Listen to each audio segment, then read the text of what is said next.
Chapter 5. Prayers from the Sky Above.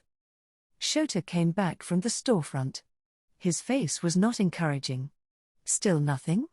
He nodded and sighed. I guess it was just the wind. That's all right, replied Atsuya. No biggie. I wonder if he read our response, said Kohei. Why wouldn't he? Shota responded. The letter isn't in the milk crate. Who else would have taken it? You've got a point. So why haven't we heard back? Well, Shota began to say, but then he deferred to Atsuya. Who cares? Atsuya said. What are we supposed to do with him? It probably made 0 sense to him. If another letter comes, it'll just be more trouble. What are you gonna do if he asks us to explain? The other two looked down. See?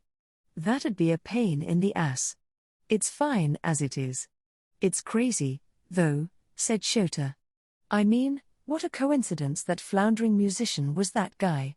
I mean, yeah. Atsuya nodded. There was no way he could disagree. Just after concluding their correspondence with Moon Rabbit, they had received a letter from a new person asking for advice.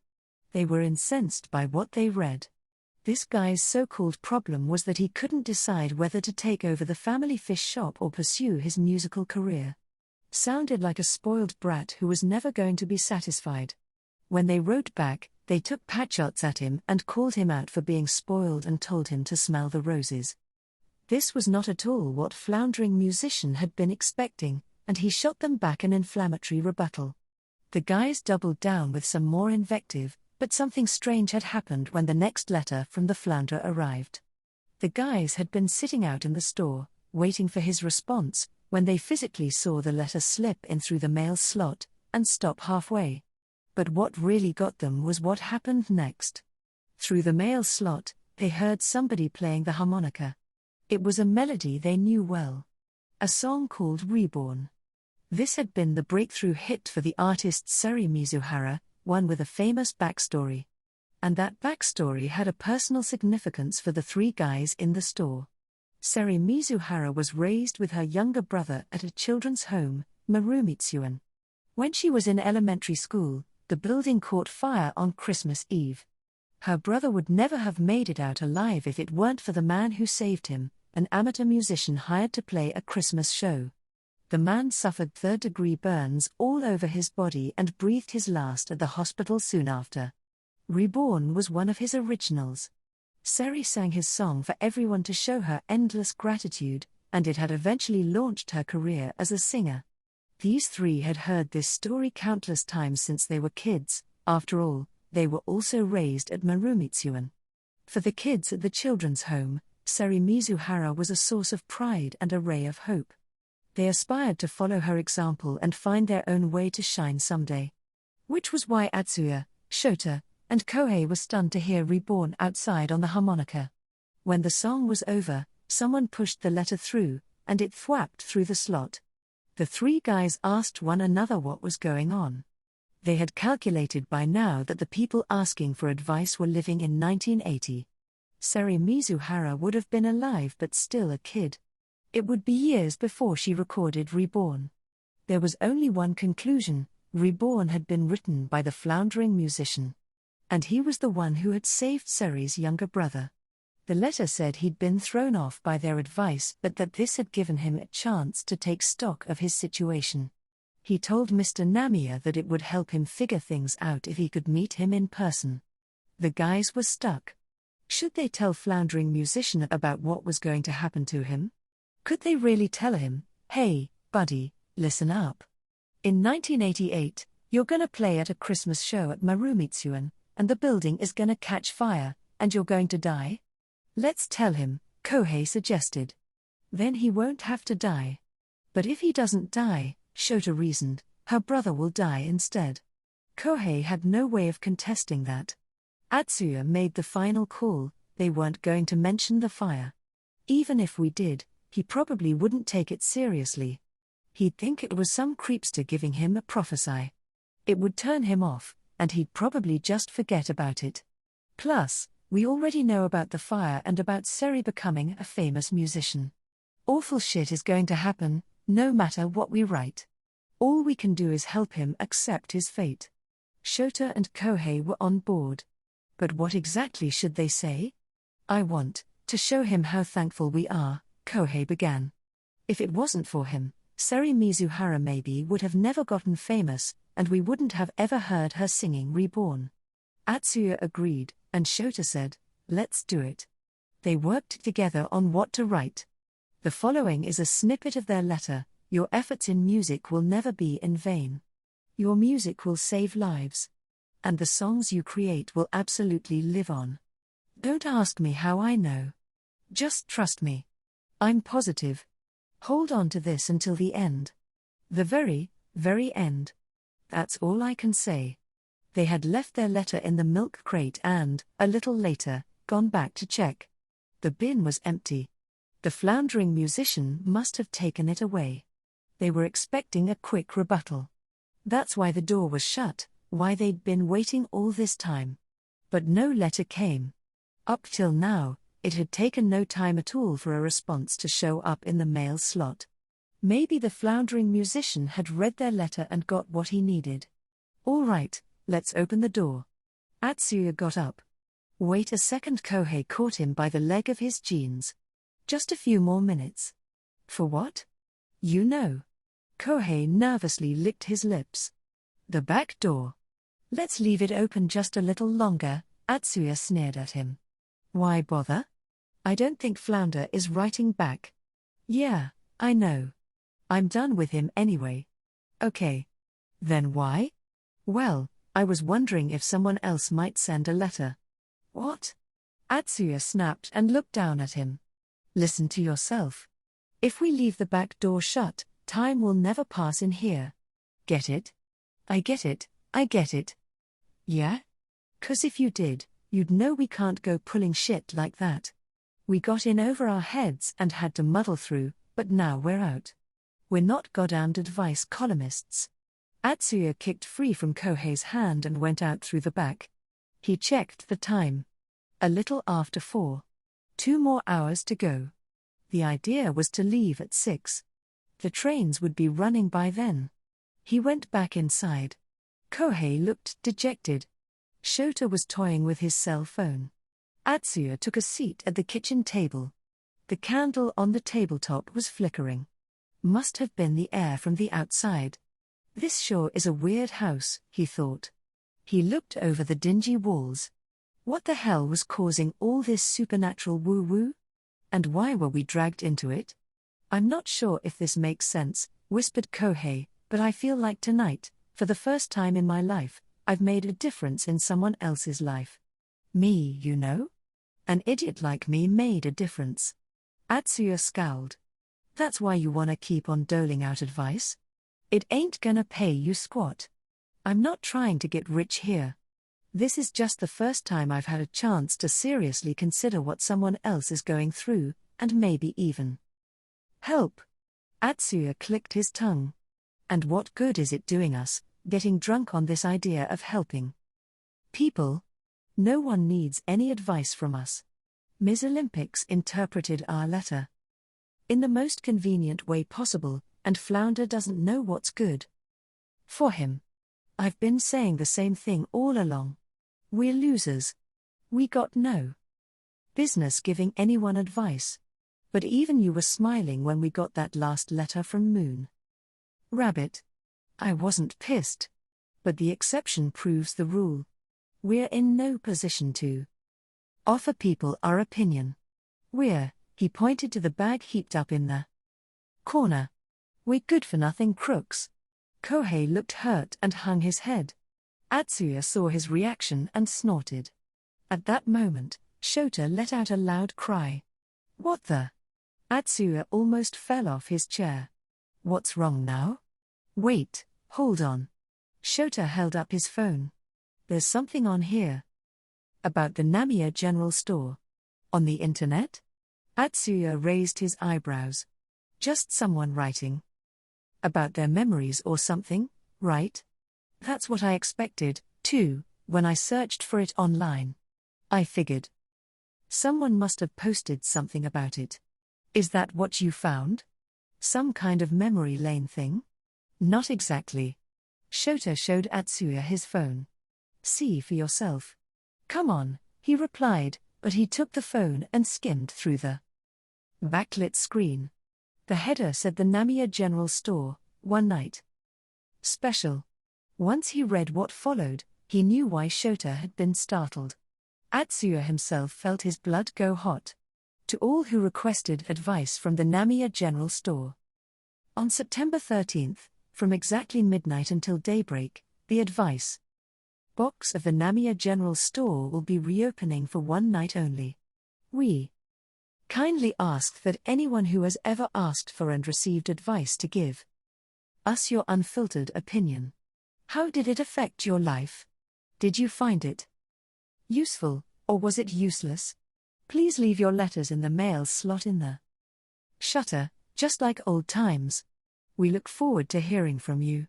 What the hell is this? No idea, but it says they're doing this because September 13th is the 33rd memorial service for the old man. Someone in his family set this up. Wait, what? Kohei hurried over. What happened? Shota handed the phone to Kohei. Hey, Atsuya. You know that's today. Atsuya had realized, too.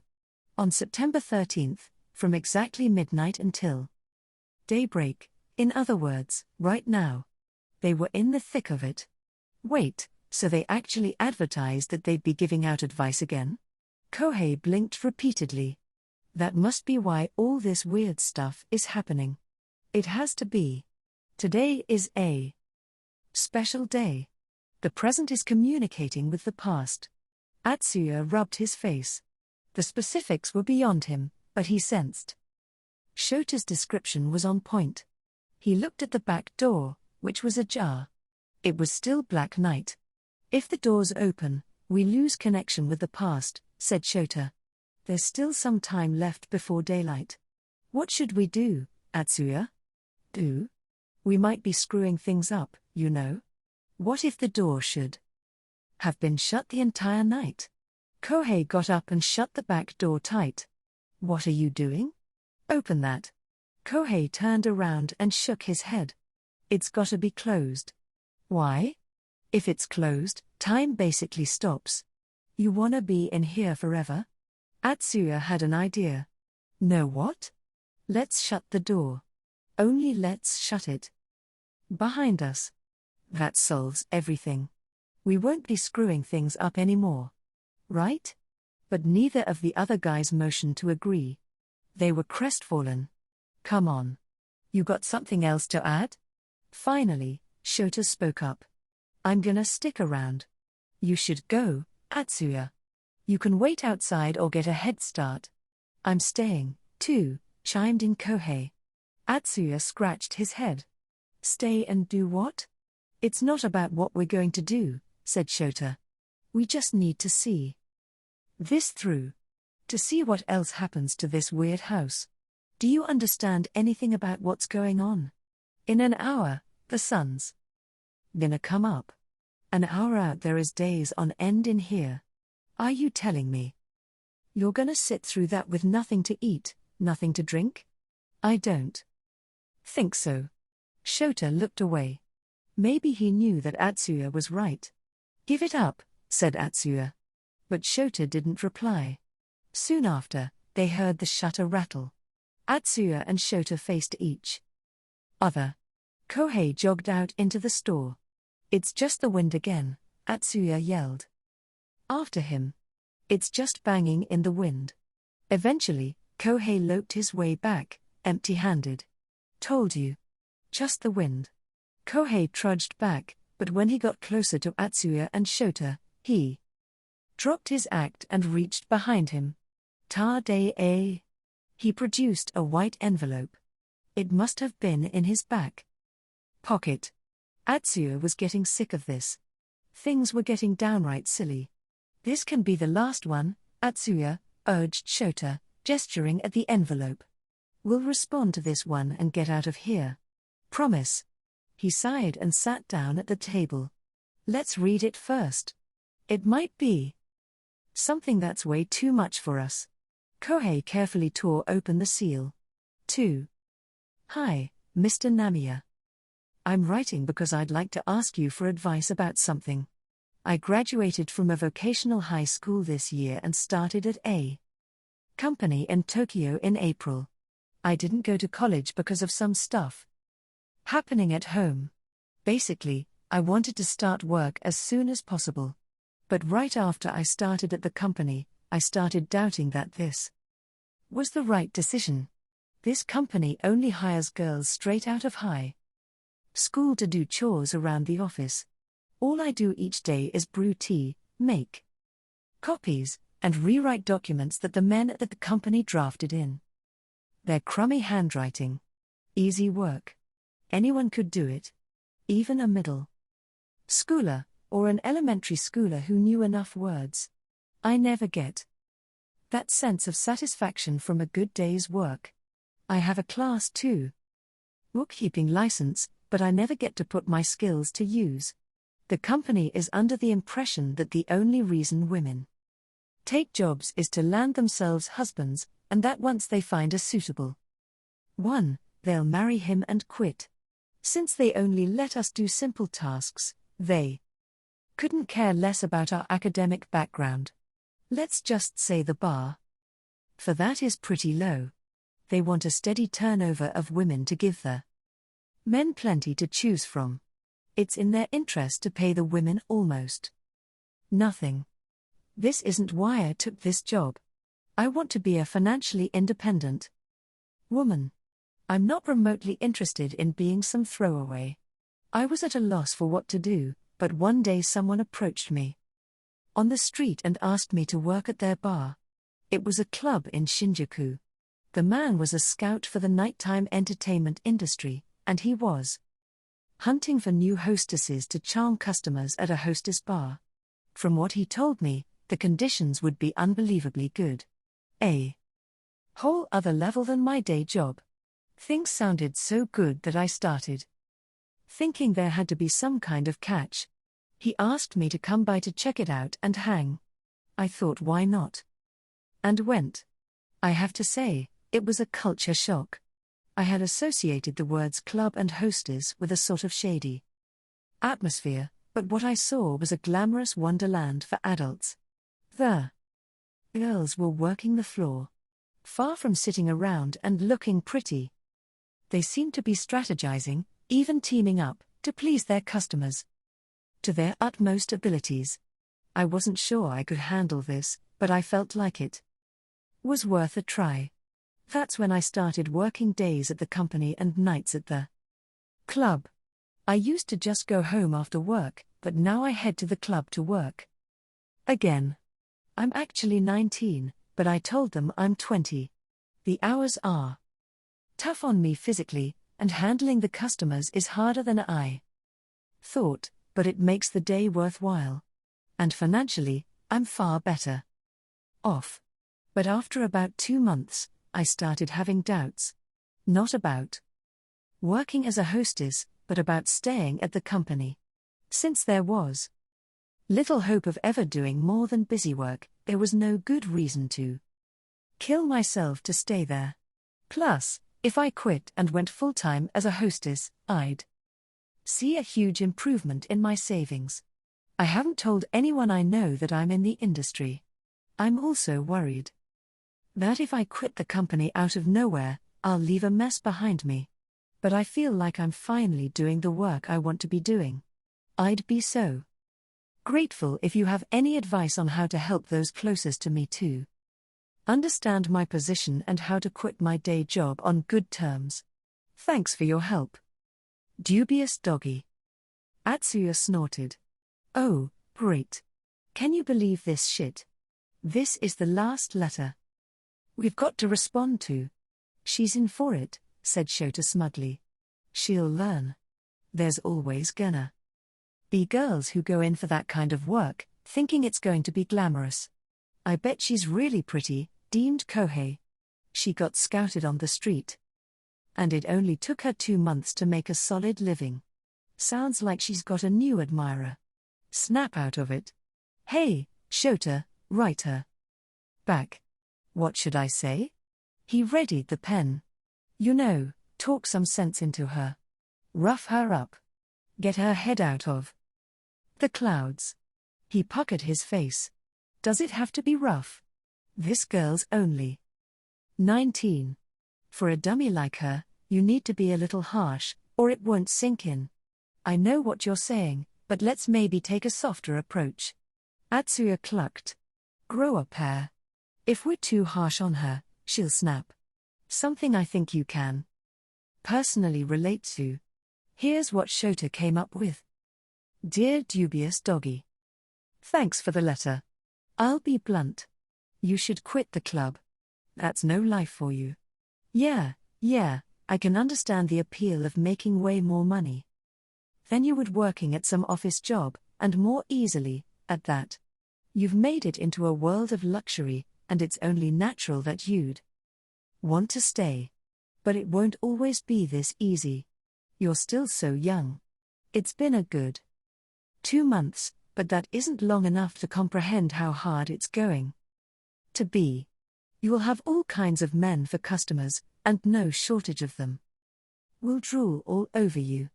You think you'll be able to brush them off? Or will you just give up and let them all do what they want? That's no way to treat your body. How long do you plan to do this hostess thing full-time? Until you're how old? You say you want to be an independent woman, but once you reach a certain age, no one's going to want to hire you. What comes after that? Are you hoping to open your own club? In that case, best of luck. But don't expect running your own business to be a breeze. Don't you want to marry someone someday and start a family? If you do, then listen up and quit while you're ahead. If you keep on working as a hostess, who do you suppose you'll marry? One of your customers? Just what % of your customers do you suppose are single? Let's not forget your parents. I doubt they raised you and put you through school only for you to enter this line of work. What's wrong with being a throwaway employee? You're part of the company, you get paid without doing much of anything, and you can't walk into a room without everybody noticing. And once you marry some guy from the company, you never have to work again. What's wrong with any of that? It sounds awesome. In case you weren't aware, Miss Dubious Doggy, there are tons of guys out there who can't find work and don't know what to do. Those guys would gladly make tea or whatever else for half the wages that they're paying girls right out of high school. I'm not writing this to bust your chops, okay? This is for your own good. Take my word for it. I'd listen to me if I were you. Namiya General Store. Yeah, this seems like the right tone to take. Atsuya nodded approvingly at the letter. Of course, if it were him, he would have given her an earful. Her folks put her through school, she finally finds a decent job, and then what? She becomes a hostess. What was she thinking? Shota went out to drop their answer in the milk bin. He came back in and shut the door behind him. There was a faint rattle at the shutter. I'll get it, he said and ran out into the shop. He came back grinning. Got it. He flapped the envelope in the air. To the Namiya General Store. Thank you very much for your timely response. I was relieved, since I was worried I might not hear from you. But when I read your letter, I knew I had made a few mistakes. I think we've had some miscommunication between us. Perhaps I should have been more forthcoming about the particulars of my position. I'll have you know that I did not decide to devote my time to working as a hostess to fuel some decadent lifestyle. What I want is financial independence. That means having the resources to live life on no one's terms but my own. I don't think I'd ever get there if I stayed on at that company. Second, I have no plans to marry. I'm sure having children and becoming a housewife offers its own kind of happiness, but that's not the life for me. And I think I have a pretty good idea of how hard life in this industry can be. Looking around at my coworkers, it's easy to imagine the hardship that awaits me in the years to come. I took this route aware of that. And yes, I'm hoping to have my own club someday. I believe in myself. I've only been at it for 2 months, and I already have a bunch of customers who favor me. But there's only so much I can do for them. The main reason is that I'm still working my day job. I can't get to the club until the early evening, which leaves no time to join them for dinner. That's another part of why I want to quit. Let's clear something up, though. This seems to be bothering you, the idea that I'm sleeping with these men. Well, I haven't. Not even once. I'm not saying I haven't been propositioned, but I know how to ward them off. I'm old enough to handle that. My legal guardians will be concerned when they find out. But in the long run, I'm doing this for them so that I can pay them back for all they've done. I wonder if you still find me so naive. Dubious doggy. P.S.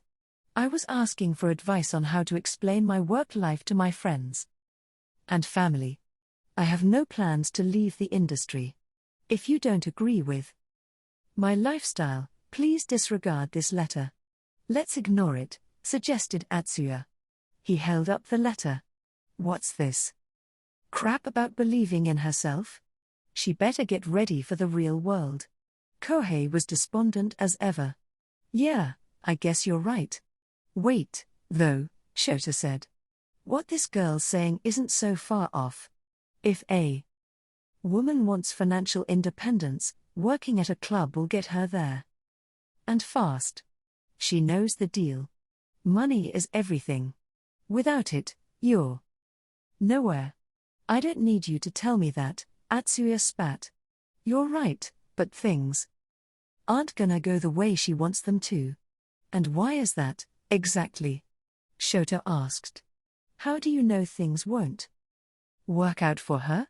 Because things don't work out for most people, he explained. Sure.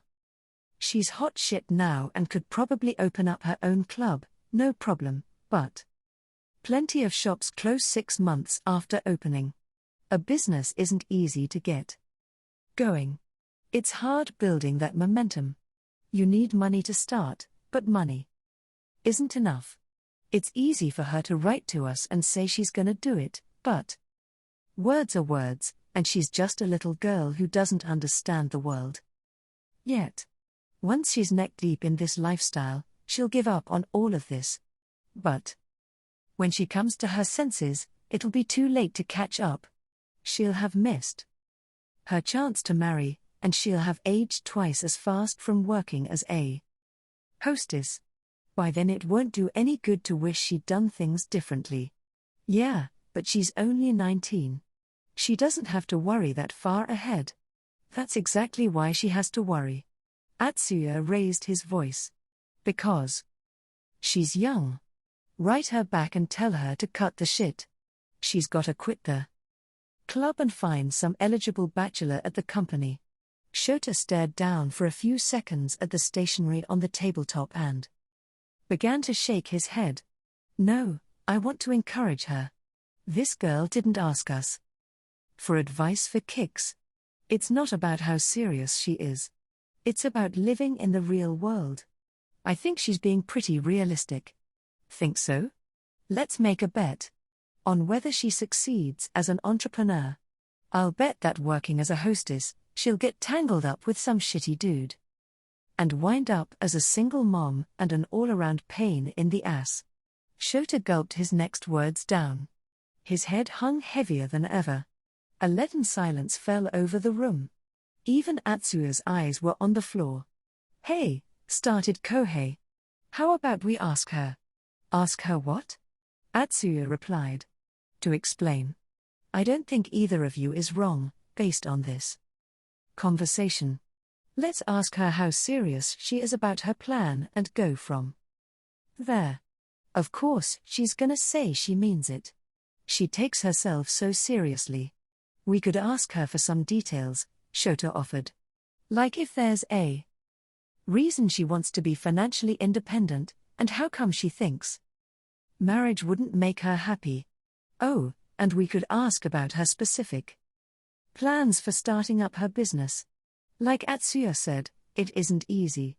If we ask her, and she can't come up with decent answers, then I'll agree that her dream is unrealistic, and we can tell her she should give up working as a hostess. Deal? Atsuya sniffled and nodded. I don't see what good it's gonna do, but sure. Go ahead. Here I go, said Shota, and he took up the pen. As Shota filled the lines with text and paused to think before starting each new sentence, Atsuya watched and meditated on the last thing he'd said.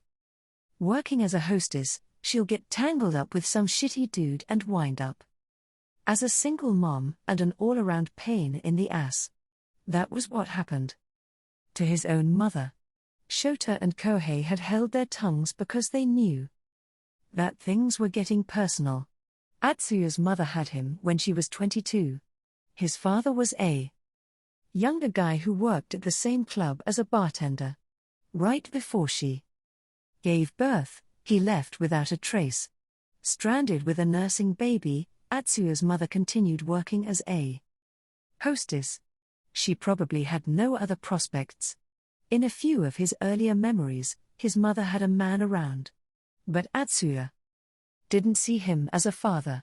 Eventually, he disappeared, and not long after, another man was staying in their apartment. His mother gave the man money since he wasn't employed. As time passed, he vanished, too, and another man came in. They came and went in cycles. Then came the worst of the lot. This one beat up Atsuya for no reason. Well, maybe he had his reasons, but none that Atsuya could comprehend. Once, Atsuya got punched in the face because the man said he didn't like the way it looked. That was when he was in the first grade. His mother didn't speak up. She seemed to think he deserved it for getting on her man's nerves. Atsuya always had a bruise somewhere, but he tried to cover up. If they'd found out at school, it would cause a commotion. And he was sure that would only make things worse for him at home. That man was arrested for gambling when Atsuya was in the second grade. A gang of detectives came to see them at home. When they showed up, Atsuya was in a tank top, and one of the detectives saw the bruises on his body. They pressed his mother for an explanation, but the excuse she gave was so weak they caught her in the lie almost instantly. The precinct contacted Juvenile Affairs, who sent over a case agent. When the agent came by to ask him a few questions, his mother insisted she could raise him on her own. To this day, Atsuya didn't understand why she'd said that. He'd heard her lamenting over the phone about how much she hated being a parent, how she wished she had never had a kid, over and over again. The agent left. Now it was just Atsuya and his mom. No more getting beat up at home, he thought. But while that was true, there was frequently no one home at all. More often than not, his mother didn't come home at night. But it wasn't as if she prepped his meals or left him money for food. Before he knew it, school lunches were the only thing keeping him alive. Atsuya told no one of his miserable existence. He wasn't sure what was holding him back. Maybe he didn't want their sympathy. The season changed to winter, and Atsuya spent Christmas alone. It was winter vacation, and school was closed. His mother hadn't been home in over 2 weeks. There was nothing left in the refrigerator. On December 28th, Atsuya was caught stealing a chicken skewer from a street stand. He was famished. He had no memory of how he'd been eating since the start of winter break. Honestly, he didn't even really remember stealing the skewer. They had caught him in the act. He was apprehended swiftly, since he'd collapsed as he was about to make his escape. Anemic shock.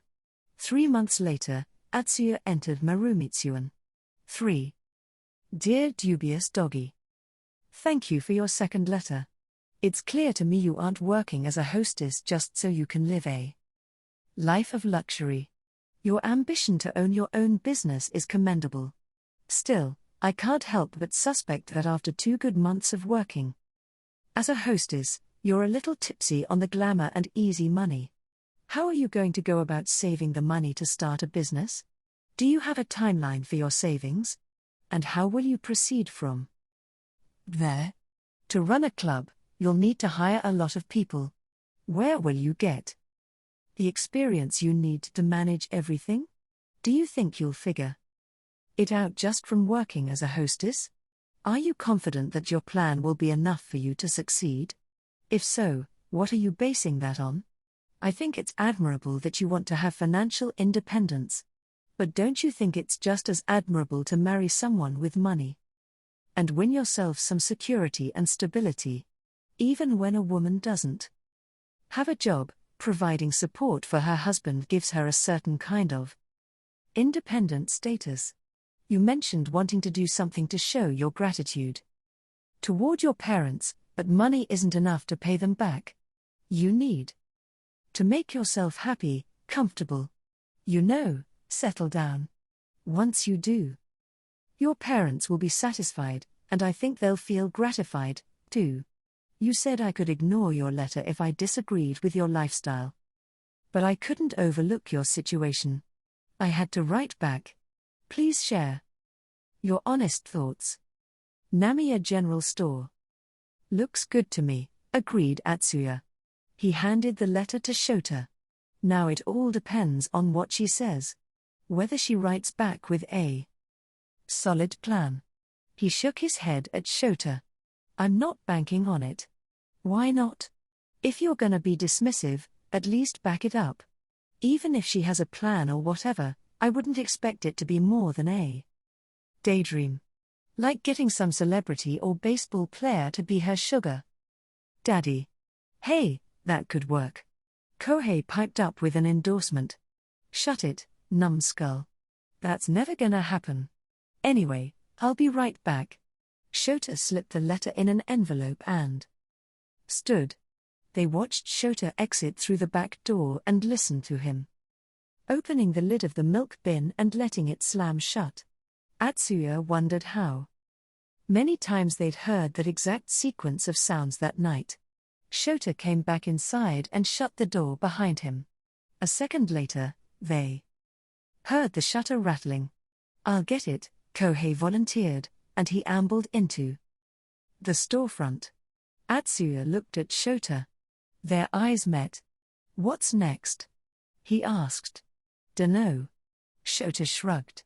Kohei came with another envelope. Can I read it first? Go ahead, Shota and Atsuya both told him. Kohei began to read the letter. At first, he seemed to be amused, but gradually, his expression shifted into something ominous.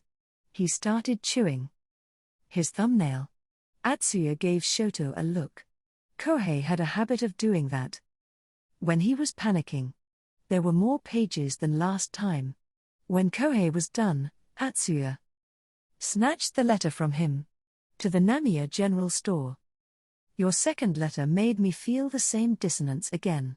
Frankly, I was insulted by your suspicion that I'm merely drunk on what you call the glamour and easy money. Who in their right mind would do this job for fun?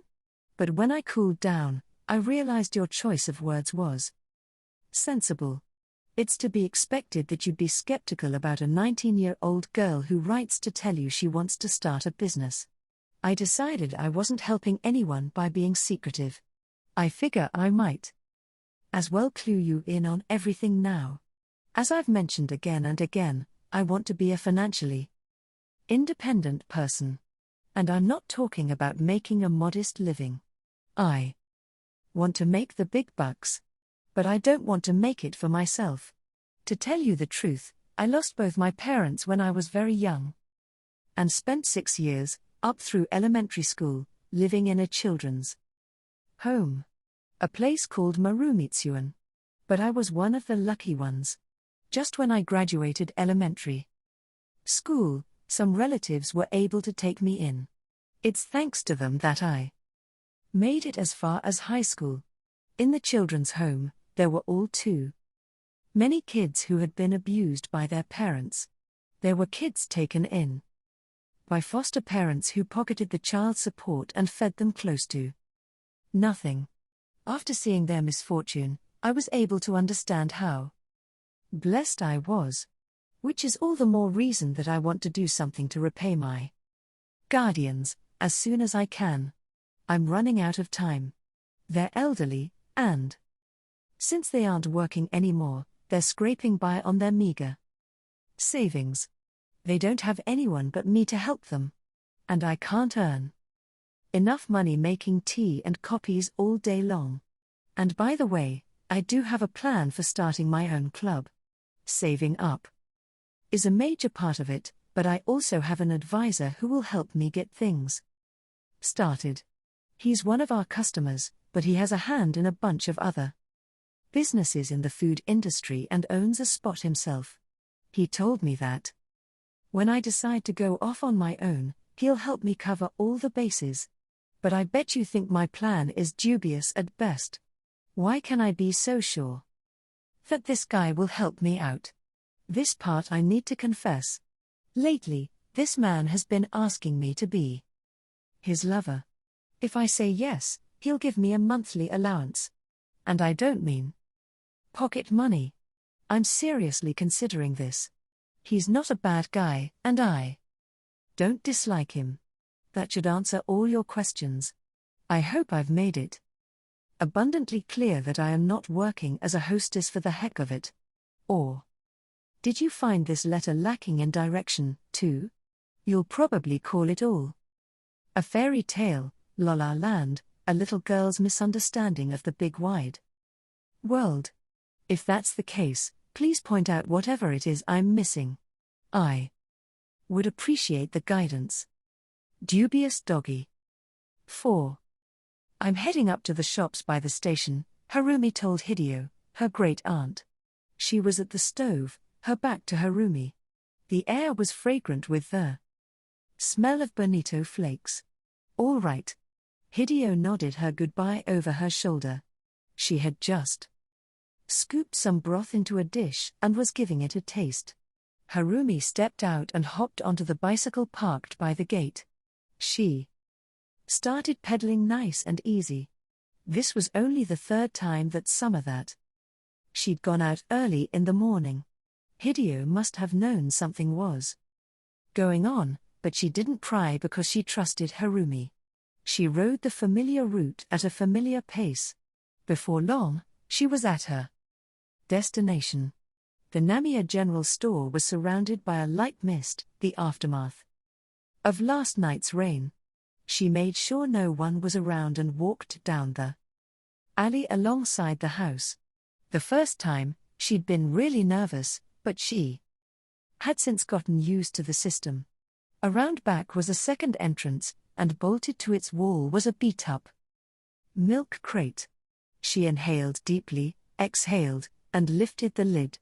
Inside, like all the other times, she found an envelope. She let out a long exhale in relief. Out from the alley, she hopped back on her bike and headed home. What would the third letter have to say?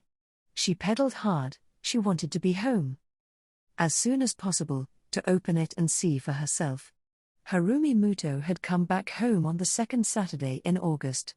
She had lucked out that her day job and her side gig at the club in Shinjuku had set their bond break for the same week. If the two breaks had not perfectly overlapped, she may not have been able to make the trip. At the company, she couldn't expect to get time off before or after Bon. They would probably deny her request. The club, on the other hand, had no problem with her taking extra days, as long as she gave them enough notice. But Harumi didn't want to take any days off, she wanted to work every day she could.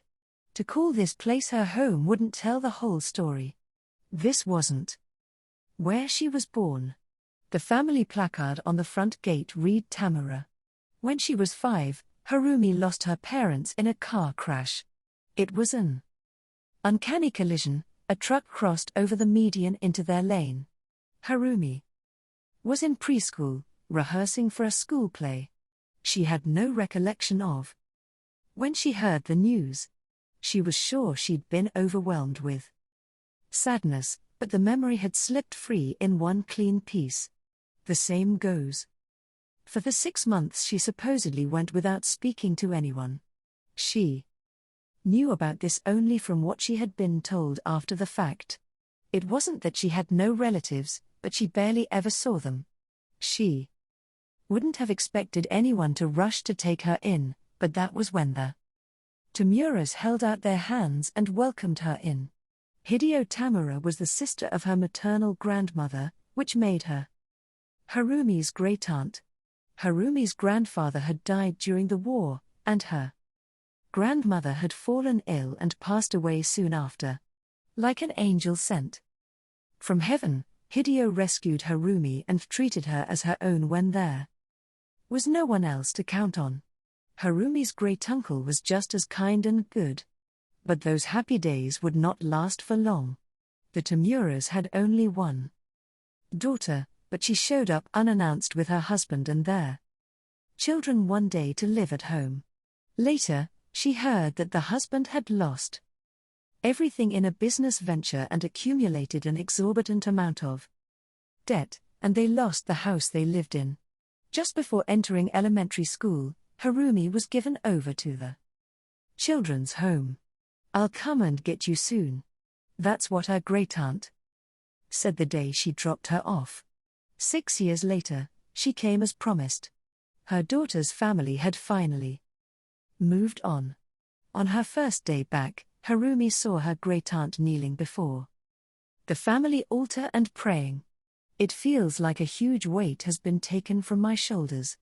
I can finally face you again," she whispered to a picture of her sister. Diagonally across from their house lived the Kitazawas. They had a daughter, Shizuko, who was 3 years older than Harumi. When Harumi had lived here previously, Shizuko had played with her fairly often. Now that she was back, ready to go to middle school, Shizuko was entering high school. When Harumi saw her for the first time in ages, Shizuko had something mature about her that Harumi didn't have yet. From that day on, the two of them were practically inseparable. Shizuko doted on Harumi like a little sister, and Harumi thought of her as the older sister she never had. With their houses so close, they could hang out anytime they liked. Even now, she was looking forward to seeing Shizuko when she came home. Shizuko was a 4th-year student at a college specializing in physical education. She had been fencing since high school and became strong enough to vie for a position on the Olympic team.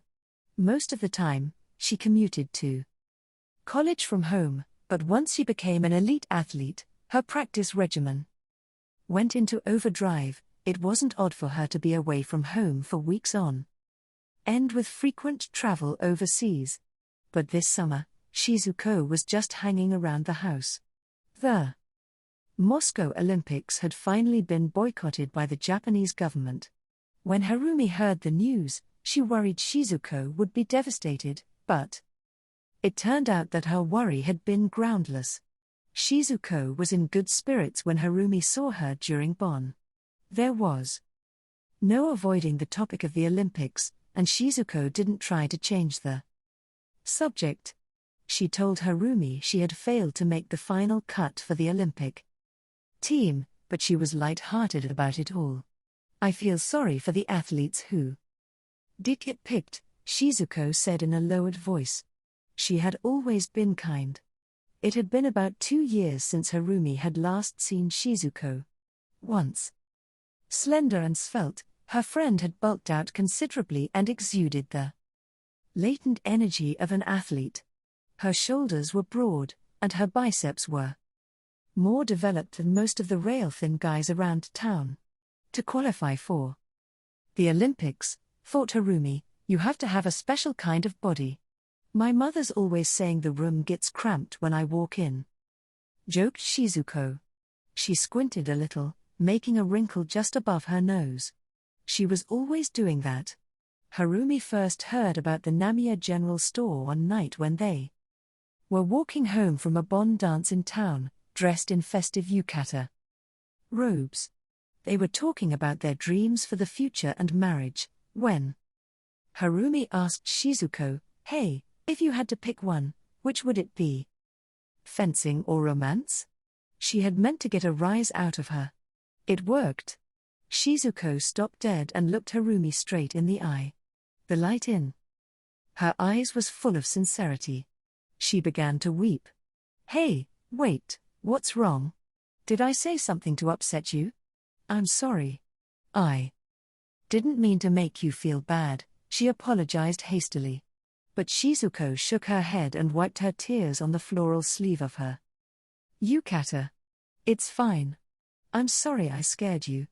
It's fine. I'm fine." She shook her head and started walking. They were quiet after that. The walk started to feel very long. Then Shizuko stopped short again. "Hey, Harumi, want to take the long way home?" "The long way? Sure. But where are we going?" "You'll see when we're there. Don't worry, it isn't far." Shizuko led Harumi up a few streets to a small, old shop. They stood outside. The sign read Namiya General Store. The shutter was down, but it was hard to say if the store was closed for the night or closed for good.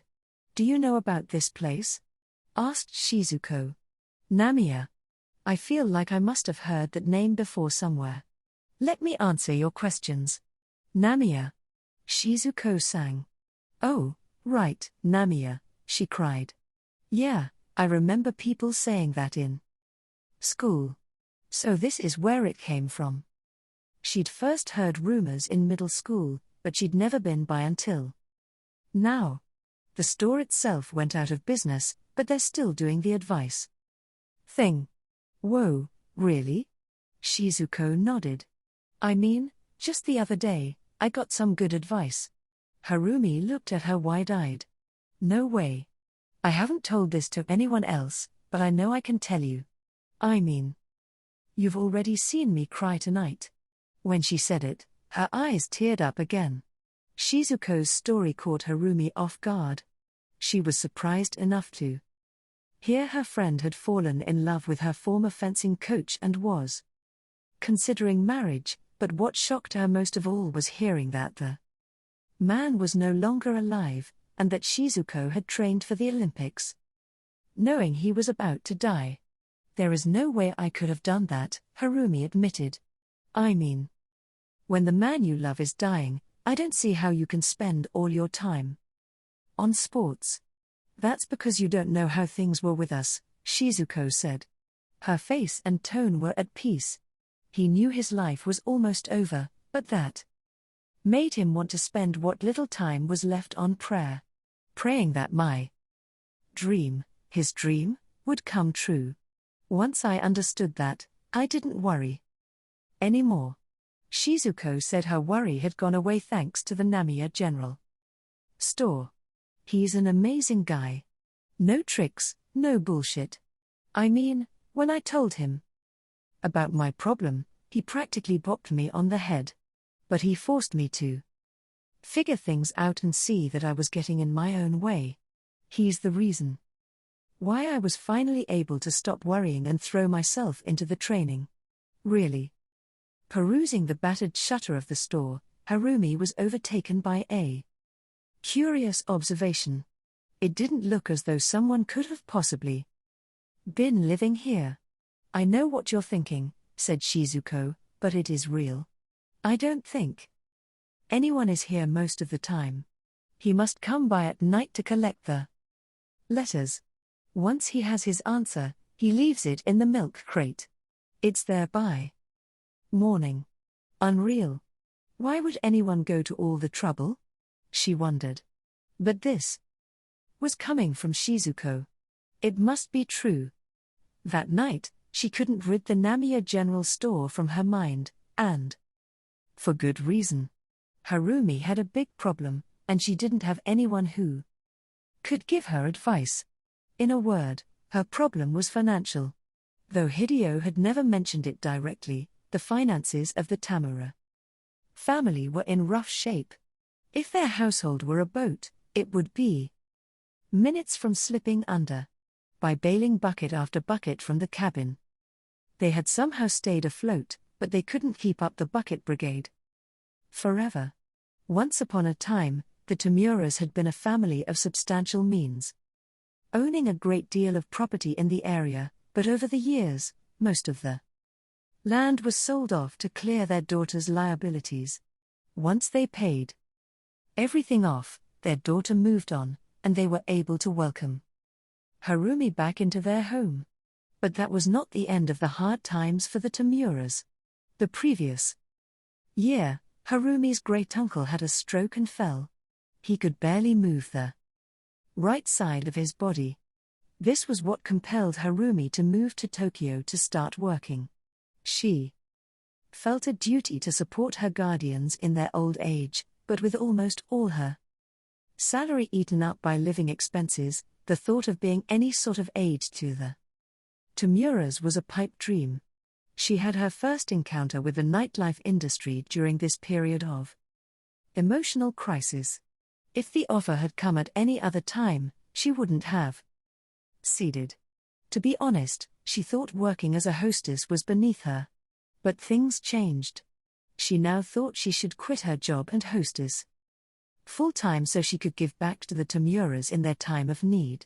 Can I really ask for advice about this? Won't it be an annoying problem to have to respond to? Harumi sat at the desk she'd used since middle school and thought it over. But then again, Shizuko's problem had been quite difficult as well, and the Namiya general store had solved her conundrum brilliantly. She should expect to get some kind of advice on her dilemma. There's no use worrying about this. Just write it. With that, Harumi began her correspondence with the Namiya general store. But when she showed up at the store to put her letter in the mail slot, she hesitated. Would she really get a response? Shizuko said she conducted her exchange the year before.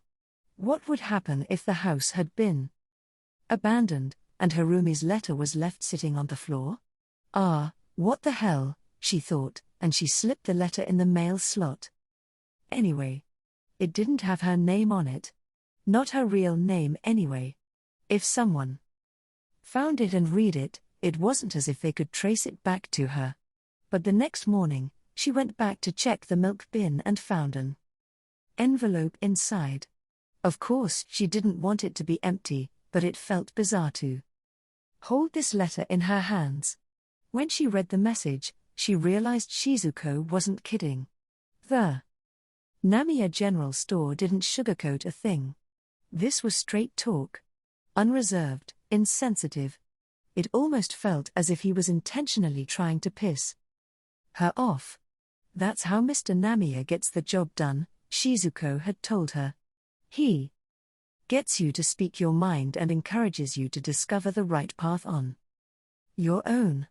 Even so, Harumi found the response a little too rude. Mr. Namiya had already decided that she was so eager to consider this avenue because she had lost her senses to the allure of being a hostess. Nothing more. She wrote back with a rebuttal straightaway, saying she wasn't going to quit her job and go full-time as a hostess just so she could have a decadent lifestyle. She had a dream to start her own club someday. But the letter she got from the Namiya general store in return infuriated her even more. Unbelievably, he had dared to question her level of commitment. If she really wanted to repay her guardians for their kindness, why not get married and raise a family? The letter had really gone off the deep end.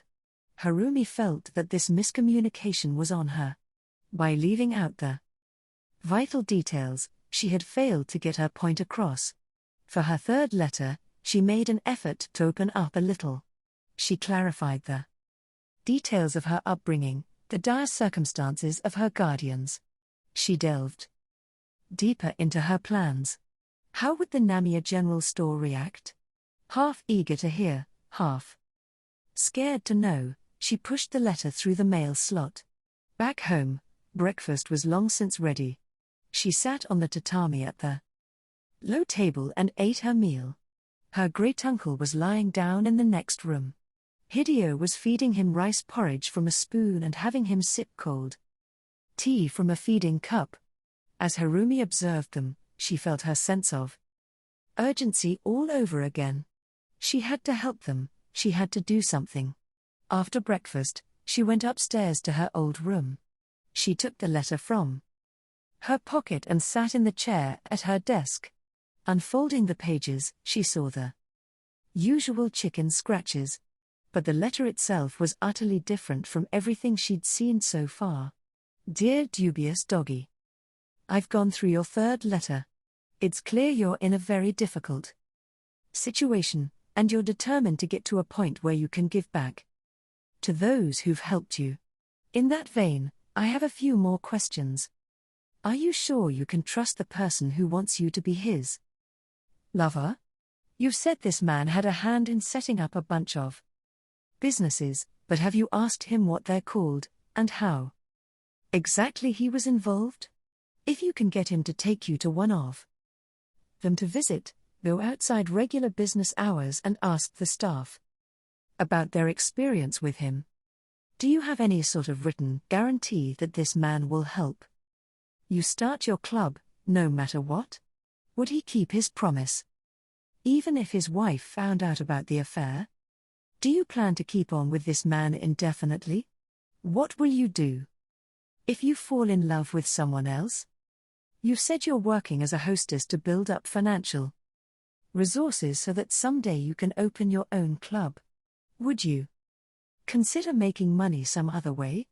Or is there a reason you need to do it as a hostess? What if I told you there was a way you could make all the money you wanted without working as a hostess? Would you be willing to do what I say?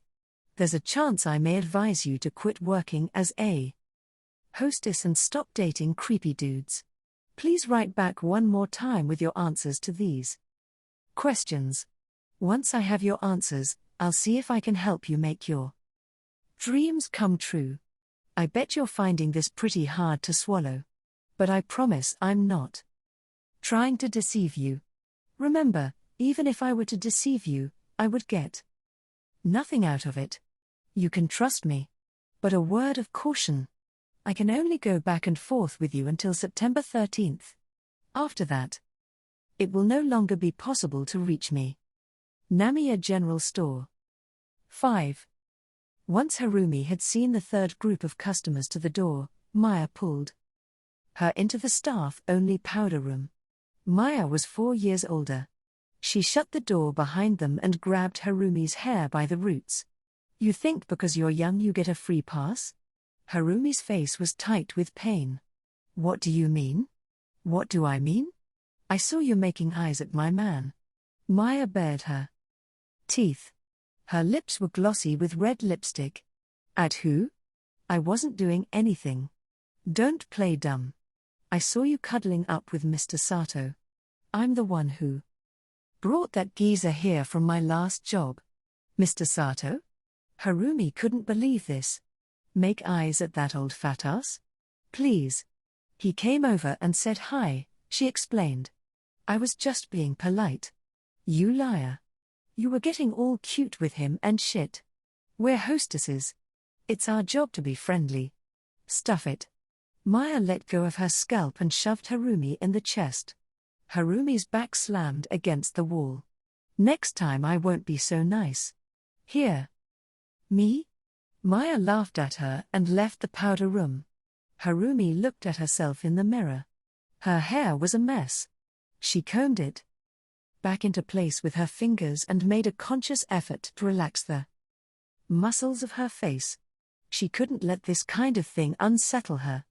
Outside the powder room, she was asked to sit at a table with 3 men who looked well off. Why, hello, here's another young one. The man addressing her had a lecherous laugh and a gleaming scalp. He looked Harumi up and down. "Good evening," she responded, looking the man in the eye. "I'm Miho. It's a pleasure." She sat beside him. One of her older co-workers who was already seated at the table made a fake laugh and gave Harumi a cold stare. This girl had chided Harumi before, too, telling her to stop making herself stand out so much. Yeah, whatever, she thought. If you can't get a customer's attention at this job, what's the point? A little while later, Shinji Tomioka showed up alone. He was wearing a grey suit with a red tie. Fit, and with no hint of a beer belly, he hardly looked like he was 46. As expected, Harumi was called over to sit with him. "There's a classy bar in Akasaka," Tomioka whispered. He took a sip of his whiskey and water and lowered his voice even further. "They're open till 5, and they have wines from all over the world. They just got in some choice caviar and asked me to come try it. Care to join me later?" Harumi was intrigued, but she pressed her palms together and made a cutesy bow. "I'm so sorry. I can't be late tomorrow." He made a dour expression and sighed loudly. "That's exactly why you need to quit that job." "What do they do again?" "We're a stationery manufacturer." "What do you do?" "Just desk work, right?" Harumi nodded, though it technically wasn't even that. More like grunt work. "How are you going to get ahead, stuck making minimum wage? You're only young once. You need to make the best of these years if you want your dreams to come true." She nodded again and looked straight at Tomioka. "By the way, if I recall correctly, you said you'd take me to that dinner club in Ginza. The one you said you helped get off the ground." "Ah, that's right. Sure, whenever you like. When works? If possible, I'd like to visit outside business hours." "Why?" "For future reference. I want to ask the staff about their experiences and see what things are like behind the scenes." Tomioka's face clouded. "Not sure that's gonna fly." "What's wrong?" "I like to draw a line between work and play. And being close with the owner doesn't give me the right to barge in with someone who's unaffiliated with the restaurant. It might upset the staff." "Ah. That makes sense. I didn't mean to impose. I'm sorry." Harumi looked down. "But there's no reason we can't go as regular customers. Let's go sometime soon." The life returned to his face. That night, Harumi made it to her apartment in Koenji a little after 3. Tomioka saw her home in a taxi. "I'm not going to invite myself upstairs." This was his favorite line. "Think over what I proposed." The romantic agreement. Harumi laughed in lieu of giving an answer. Upstairs, the first thing she did was drink a cup of water. She went to the club 4 nights a week. On nights she worked, this was around the time when she got home. That left only 3 days when she was home in time to visit the bathhouse. She removed her makeup, washed her face, and sat down to have a look at her planner. There was a big meeting in the morning, and she had to arrive half an hour earlier than usual. This left a mere 4 hours for sleep. Harumi dropped her planner in her bag and pulled out an envelope. She unfolded the pages and sighed. She'd read the letter so many times she had it essentially memorized. But she still read it once a day. This was the 3rd letter she had received from the Namiya general store. "Are you sure you can trust the person who wants you to be his lover?"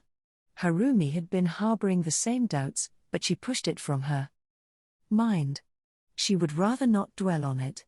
If Tomioka was all talk, it would put her even further from realizing her ambitions. The Namiya general store was right to be skeptical. If she became romantically involved with Tomioka and his wife found out, could she really expect him to offer her assistance? Unlikely. Who would expect otherwise? His behavior that evening had been suspect. On its own, it isn't strange to say you like to draw a line between work and play, but Tomioka was the one who had proposed the visit to the dinner club to show off his accomplishments in the first place. Maybe she couldn't rely on him after all. But in that case, what was she supposed to do about the future? She read through the letter yet again. One part said, "What if I told you there was a way you could make all the money you wanted without working as a hostess? Would you be willing to do what I say?" It went on to say, "Once I have your answers, I'll see if I can help you make your dreams come true." What was going on here? How could he expect her to believe a word of this?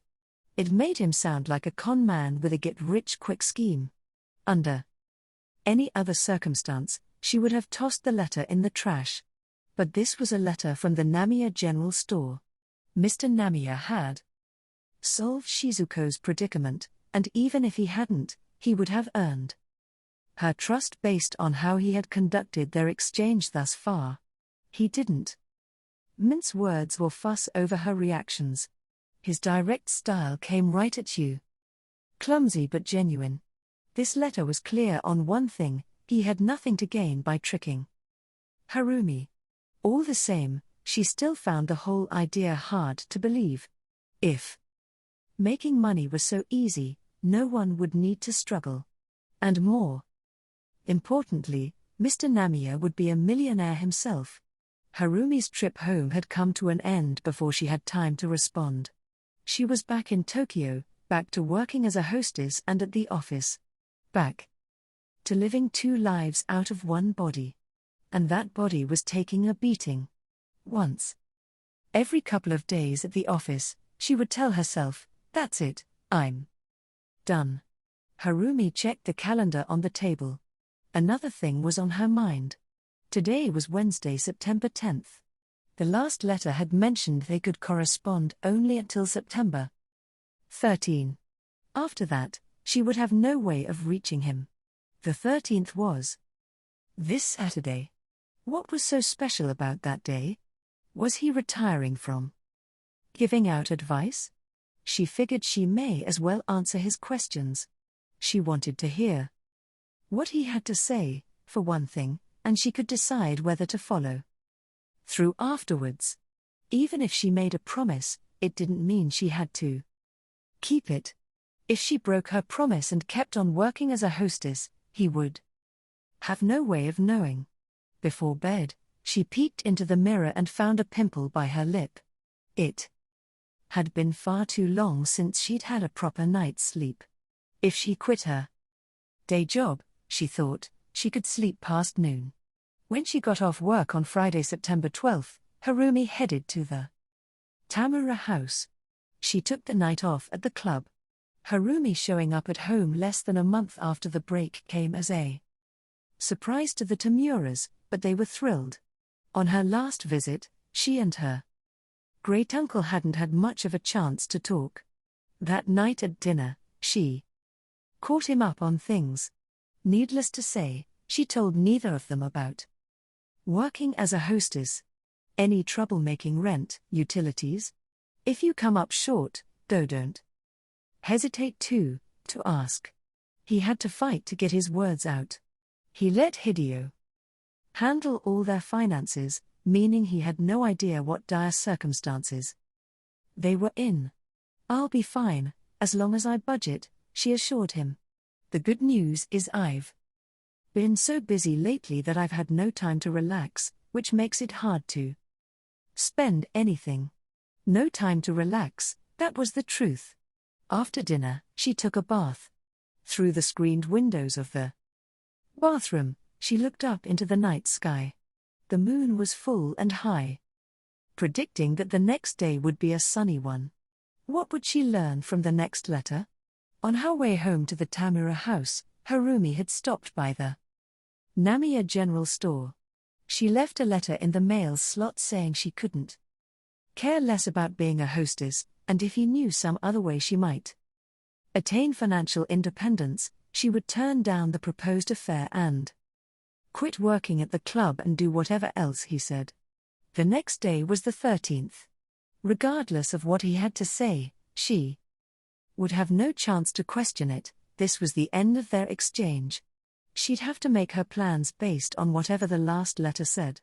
The next morning, it was before 7 when she woke, or, more aptly put, when she got sick of tossing and turning between bouts of shallow sleep, and kicked herself out of bed. Her great-aunt was already up fixing breakfast. A stench wafted over from the tatami room. Hideo must have been assisting her great-uncle with cleaning his nether regions. He couldn't go to the bathroom on his own. Harumi told Hideo she was off to get some fresh air and left the house. She hopped on her bike and pedaled the route she'd come to know so well that summer. Before long, she was in front of the Namiya general store. A holdout from another era. The storefront looked as if it had been waiting for her to come. She went down the alley alongside the building. Inside the wooden box, she found the envelope. Her heart was besieged by hope and distress, suspicion and curiosity. When she reached inside the bin to grab the letter, the surge of feelings made her hand throb. The ride home tested her patience. Passing a park, she slammed on the brakes, looked around to make sure she was alone, and read the letter without even climbing off her bike. Dear dubious doggy. Thank you for your letter. I'm glad you're willing to trust me. Of course, I have no way of confirming that you mean what you say.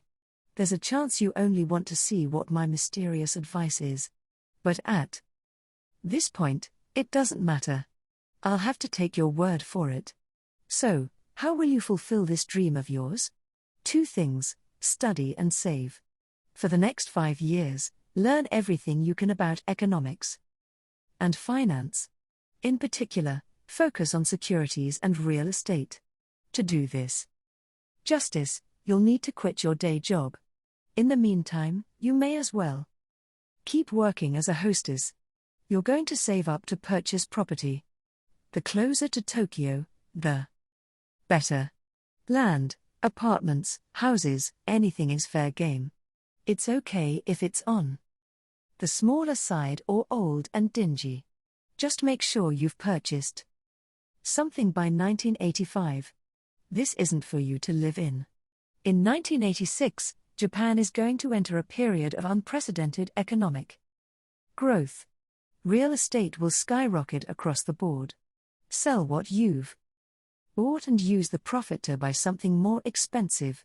This, too, will increase in value. Do this over and over and invest the money in stocks. Here's where your education in securities comes in. Between 1986 and 1989, you can't go wrong with any of the major brands. Equity memberships for golf courses are another promising investment. The sooner you buy in, the better. There's just one catch: you will only see good returns from these investments until 1988 or 1989. Things are going to change dramatically. In 1990, even if it looks like prices are still rising, you must liquidate everything. It's like the card game Old Maid. Timing makes all the difference between success and failure. Just believe me and do it. After that, the Japanese economy is going to tank. Whatever you do, get out of investing. Nothing good will come of it. Use the money you've made to start some kind of business. By now, you must be pretty skeptical. How can I be so certain about what's going to happen in the years ahead? Does this guy think he can predict the course of the Japanese economy? Yes. Unfortunately, I can't explain why. You probably wouldn't believe me even if I did. Think of me as a very good fortune teller. Whatever floats your boat. With that, allow me to predict some things a little further down the line. I mentioned the Japanese economy will fall apart, but that doesn't mean there'll be no room for hopes and dreams. The 1990s will offer you a Chance to make it big on a different kind of business. All over the world, computers are going to become a necessity of life. Pretty soon, every household, then every person, is going to have one. These computers will be connected over a huge network, and people all over the planet will be able to share information instantly. Everyone will have portable telephones, and before long, all these phones will be connected to this network of computers. You must get involved as soon as possible in an industry that capitalizes on this network. This will be essential to your success. You could use the network to advertise for companies or stores, or to sell products directly. The possibilities are endless. It's your choice whether to believe me. But don't forget what I said in the beginning. I don't have a single thing to gain from tricking you. I sat down and thought seriously about how I could help you live the life you want to live. This is the best I could come up with. I wish there was more I could do. But we're already out of time. This will be our last correspondence. I won't be able to receive another letter. It's up to you whether to believe me. But I want you to believe. I'm praying from the bottom of my heart that you'll believe me. Namiya General Store. Harumi was dumbstruck. The letter was more than she had bargained for. This was a prophecy. And it was brimming with certainty. From where she stood in 1980, the Japanese economy was nowhere near an upswing. The damage from the oil shock had yet to run its course, and even college graduates were struggling to find work. But according to this letter, the country was due for unprecedented economic growth in just a matter of years. She simply couldn't believe it. He had to be pulling her leg. But there was truth to what he had written before. There was no way lying about all of this could benefit Mr. Namiya. This letter didn't stop at prognosticating the economy. It made all sorts of suppositions about the future of technology. No, supposition made it sound as if these were theories. The letter read like a list of cold, hard facts. Computer networks and portable telephones, this was not the world she knew. True, they were only 20 years shy of the 21st century. She would probably see all kinds of technologies become an everyday reality. Even innovations she'd previously only dreamed of. But the letter sounded like something from an anime or a sci-fi novel. Harumi fretted the whole day. By night, she had fretted herself out and sat down at her desk. She pulled out some stationery and wrote another letter. It went without saying that she was writing to the Namiya General Store. She knew she wasn't supposed to be able to reach him, but it was still September 13. As long as she got there before midnight, maybe she would have a chance. The letter said she wanted to know what he was basing his predictions on. Even if it was going to be hard to believe, she wanted to know. Once she did, she could decide what to do next. A little before 11, she tiptoed out of the house and pedaled through the night to the store. When she arrived out front, she checked her watch. It was only 5 minutes past 11. She was safe. But she was barely a few steps off her bike when she got a good look at the building and stopped dead. She knew, right then and there, that it was all over. The otherworldly aura that previously enveloped the store had dissolved into the night. Before her was nothing more than a general store, out of business and unremarkable. Harumi couldn't explain why she was so certain. But her confidence was unshakable. This letter was not going in the mail slot. She climbed onto her bike and rode home. About 4 months later, she confirmed that she had made the right decision. Home for New Year's, Harumi had gone with Shizuko to a neighborhood shrine for her first visit of the year. Shizuko had found a job starting in the spring at the corporate headquarters of a big-name supermarket, which meant fencing would not be among her responsibilities. She said she was done competing. But you worked so hard, Harumi lamented. Shizuko shook her head and smiled. I took fencing as far as it would go for me. When I was training for Moscow, I gave it everything I could. I think that up in heaven, he understands that. Shizuko looked up at the sky. It's time for me to start thinking about the future. I want to make a good impression at the company. But once I'm settled in, I'll find myself a good man. A man? Yep. I'm ready to get married and have a healthy baby, Shizuko laughed mischievously and made that signature wrinkle above her nose. Her smile showed no trace of the sadness of losing a lover in the past year. What a strong woman. Harumi was impressed. On their way home from the shrine, Shizuko exclaimed, "Oh yeah," as if she'd just remembered something. Do you remember last summer how I said there was this funny little store that gave out free advice? Sure, Harumi responded nervously. Namiya, right? She hadn't mentioned their exchange to anyone, not even Shizuko. Yeah. Well, they closed for good. Its elderly owner passed away. I saw a guy taking pictures out front and asked what happened. He said he was the old man's son. Wow. When was that? October. He said his dad had died the month before. Harumi gulped. So, September? I guess so, yeah. What day? He didn't say. Why? Oh. Just asking. The store itself closed down when he got sick, but he kept on giving out advice. What's crazy is I think I must have been the last one. The thought of it makes me get kind of emotional.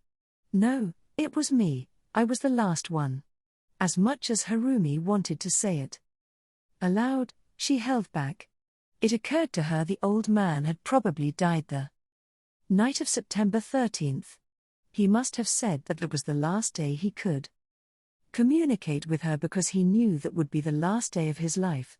If this was true, and the old man had predicted his own death, it meant his powers of clairvoyance were not to be discounted. But that would mean she felt her imagination dilate and expand. What if the last letter was all true? 6. December 1988. Harumi was sitting in a room decked out with oil paintings, ready to sign a bill of sale for a certain property. The past few years, she'd been through this rigmarole countless times. Six-figure purchases barely fazed her anymore. This particular property wasn't even that expensive. Nevertheless, she felt a nervousness she was not prepared for. She'd never been so emotionally invested in purchasing a piece of real estate before. Wearing a two-piece suit from Dunhill that would have been a steal at 200,000 yen, the agent turned to face Harumi. His skin was the color of whole wheat. She figured he must frequent tanning salons. As long as there are no objections, please sign here and stamp your seal on this line. They had borrowed a room at the Shinjuku branch of a major bank, one that her company used to take out its loans. Apart from the man in Dunhill who served as mediator, she was joined by Hideo Tamura and Kimiko Kozuka, the sellers of the property, along with Kimiko's husband, Shigekazu. Kimiko had turned 50 the year before. Her hair was showing streaks of white. Harumi looked at each of the sellers. Both Hideo and Kimiko hung their heads. Shigekazu, disconsolate, refused to look at anyone. What a sorry excuse for a man, thought Harumi. If you have a problem, at least have the balls to glare at me. She took a pen from her bag. No objections. She signed and stamped the form. Thank you very much for your time, said the Dunhill man. That just about wraps things up. Congratulations. He gathered up the documents, looking quite satisfied with himself. And why shouldn't he be? It was a quick job, but it earned him a tall fee. Both sides took their copies of the forms. Shigekazu scooted back his chair and stood Kimiko was staring down at the table. Harumi extended her hand. Kimiko was taken aback. "We're finished. Let's shake on it." "Oh, okay." Kimiko squeezed her hand. I'm sorry." "For what?" laughed Harumi. "There's no need to apologize. Everyone benefits from this, I guess. I mean, that's true, but..." Kimiko wouldn't look her in the eye either. "Hey," barked Shigekazu, "come on. Let's get out of here." "All right." Kimiko nodded and turned to her mother. Her eyes were lost. "Don't worry about Auntie," Harumi said. Even though Hideo was her great-aunt, she'd always called her that. "I'll take her home." "Really? I might just take you up on that. Is that okay with you?" "I don't mind either way," said Hideo quietly. "Okay, then. Take care, Harumi." Before she could say you too, Shigekazu was out the door. Kimiko, a little penitent, nodded once and followed after him. Outside the bank, Harumi walked Hideo to her BMW, parked in a nearby lot, and drove her home. But strictly speaking, the house was no longer Hideo's. The Tamura family residence was now Harumi's property. The contract they just signed made it official. Her great-uncle had died of old age that spring, leaving this world on a futon soaked with urine. Hideo's extended tenure as his caregiver was finally over. The question had been on Harumi's mind since she first heard that he hadn't had much time to live. What would happen to the house? The Tamuras had once possessed a number of assets, but the house was the only one they had left. Real estate prices had been rising in Japan for 3 years straight. Located 2 hours from Tokyo, the Tamura house was a bit out of the way, but the property was plenty valuable. Which meant Kimiko and especially Shigekazu had their eyes on it. Those two had fallen back into some shady dealings, but it didn't look like things were going well. It was the day after they participated in another Buddhist service for her great-uncle, 49 days after his death. Kimiko called her mother, as if on cue. She was hoping to discuss the inheritance. Kimiko proposed that since the house had been her father's only asset, they could split it down the middle. Since they couldn't cut a building in half, they'd transfer the deed to Kimiko, who would have an expert appraise the property and pay Hideo for her half. Hideo could, of course, continue living there, but she would need to pay rent. To make things easy, Kimiko could deduct the rent from what she owed Hideo. Everything would even out.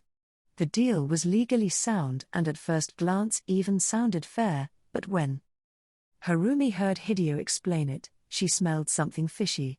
The end result would be Kimiko seizing total control of the property without paying a thing to Hideo.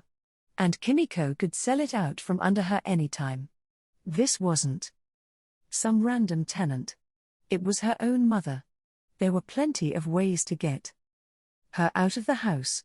If she took that route, she would be obligated to pay Hideo for her portion of the property, but she must have known that her mother wouldn't take her to court if she tried to pay it off piecemeal. Harumi didn't want to think that this wicked plan had been hatched by Hideo's own daughter. Shigekazu must have been behind it. Harumi proposed Hideo and Kimiko become co-owners of the property, which she would buy from both of them. They would split the money down the middle, and Harumi would let Hideo go on living in the house as usual. When Harumi explained her plan to Kimiko, Shigekazu remonstrated, as expected. "What's wrong with what we proposed?" he asked. But Hideo had this to say, "I think it's best for everyone if Harumi buys the house. I hope you can excuse me for being so selfish." Shigekazu had no rebuttal. He hadn't had any right to speak in the first place. Once Harumi had driven Hideo back to their house, she opted to spend the night. She would need to head out early in the morning. Her company was closed on Saturdays, but she had to focus on executing a big project.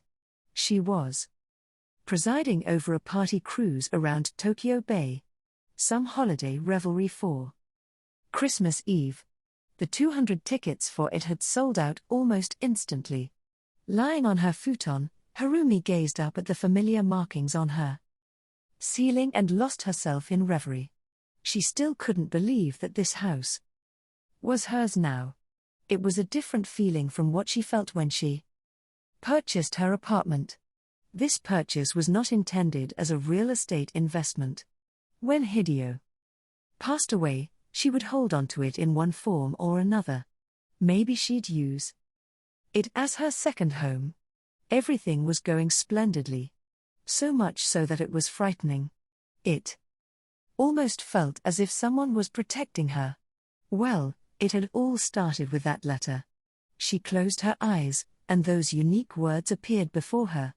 That last mysterious letter from the Namiya general store.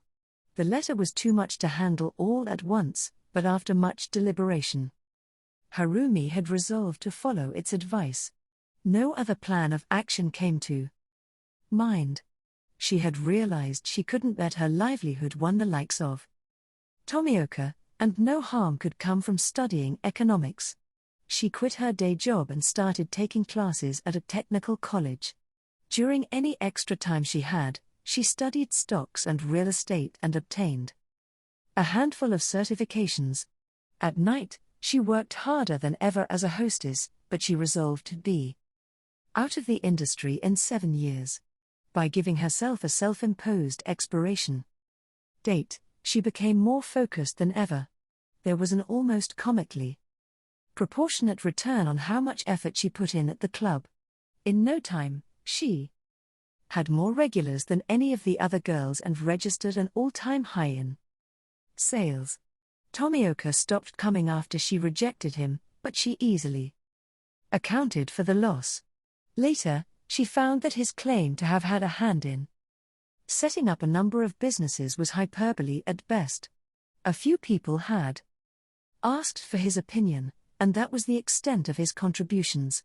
In July 1985, Harumi threw her hat into the ring. Over the course of a few years, she'd amassed over 30 million yen in savings and finally coughed up the cash to purchase an apartment. It was an old building in Yotsuya. There was no way it was going to go for any cheaper, and she made the purchase, knowing she'd face no major financial losses. A few months later, economies the world over suffered seismic upheaval.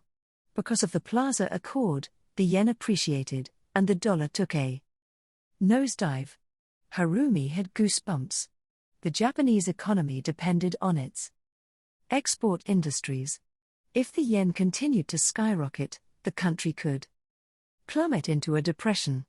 By now, Harumi was dabbling in stocks. She knew if the market slumped, the value of her stocks would fall. How could this be happening? It was the complete opposite of what the Namiya General Store had predicted. But things did not take a turn for the worse. Facing a slump, the Japanese government issued an easy money policy and pledged to increase its investment in public enterprises. Then in the summer of 1986, she got a call. It was the real estate office. Who had brokered her first apartment? It appears you haven't moved in yet, they noted, but we're just calling to see if you have any plans to do so anytime soon. Harumi responded vaguely. The agent said that if she was interested in selling, they would like to buy it back. It was happening. The real estate market was on the rise. She said she wasn't interested and hung up. Instead, she went straight to the bank. She wanted to see how much she could borrow with her apartment as collateral. Later that week, when they called her in to talk about the numbers, she was flabbergasted. The property was worth 50% more than what she paid for it. She applied for a loan and started browsing other properties. She found a modest building near Waseda and bought it with the money from the bank. In A short time, that value shot up, too. Prices were going up so fast that the interest rates were barely a concern. Now she borrowed again, using the second property as collateral. At this point, the loan officer suggested that she start a company. It would be easier to manage her finances that way. This was the birth of Office Little Dog. Harumi was convinced. The Namiya General Store's prediction had come true. Through the fall of 1987, Harumi flipped apartment buildings. In some cases, property values tripled in a year. As her stocks increased in price, her portfolio of assets began to swell and expand. She bid farewell to working at the club, but she cashed in on the contacts she had made there and turned her focus to event planning. She came up with ideas for events and dispatched party hostesses. The world was bubbling with prosperity, and somewhere every day someone was hosting an ostentatious soiree. She had no shortage of work. In 1988, she assessed her holdings. She had buildings, stocks, equity, memberships. The prices were hovering at what seemed to be a ceiling. The conditions were still favorable, but she had better play it safe. Harumi trusted Mr. Namiya's word. He was spot on with his comparison between investing and old maid. It would be far stranger if the boom went on forever. There were only a few months left in 1988. What would the new year bring? Wondering endlessly, Harumi fell asleep. 7. The Christmas cruise turned out to be a huge success. Harumi toasted with the staff till morning, popping open more bottles of Dom Perignon rosé than she could count. The next morning, when she woke up at her place in Aoyama, she had to admit she could feel the wisps of a lingering headache. She crawled out of bed and turned on the TV. The news was finishing a story. A building had caught fire.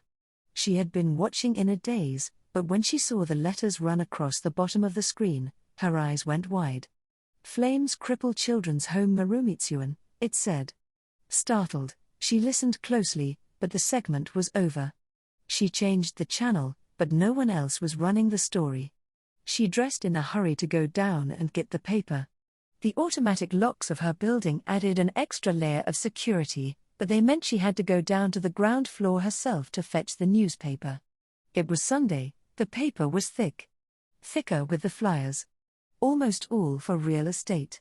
She looked through every article, but there was nothing on the fire at Marumitsuan. Maybe because it had happened outside the city. She called Hideo to see if she had heard anything, assuming it would at least have made the local paper. She was right. Hideo said there was an article in the local news section. The fire broke out on the evening of December 24th. 1 fatality, 10 wounded.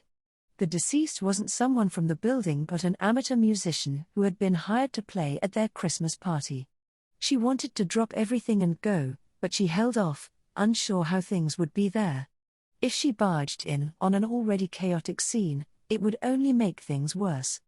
Harumi had moved out of Marumitsuan when she graduated elementary school, but she'd been back to visit several times. She went to say a few words when she entered high school and after she had graduated and found a job.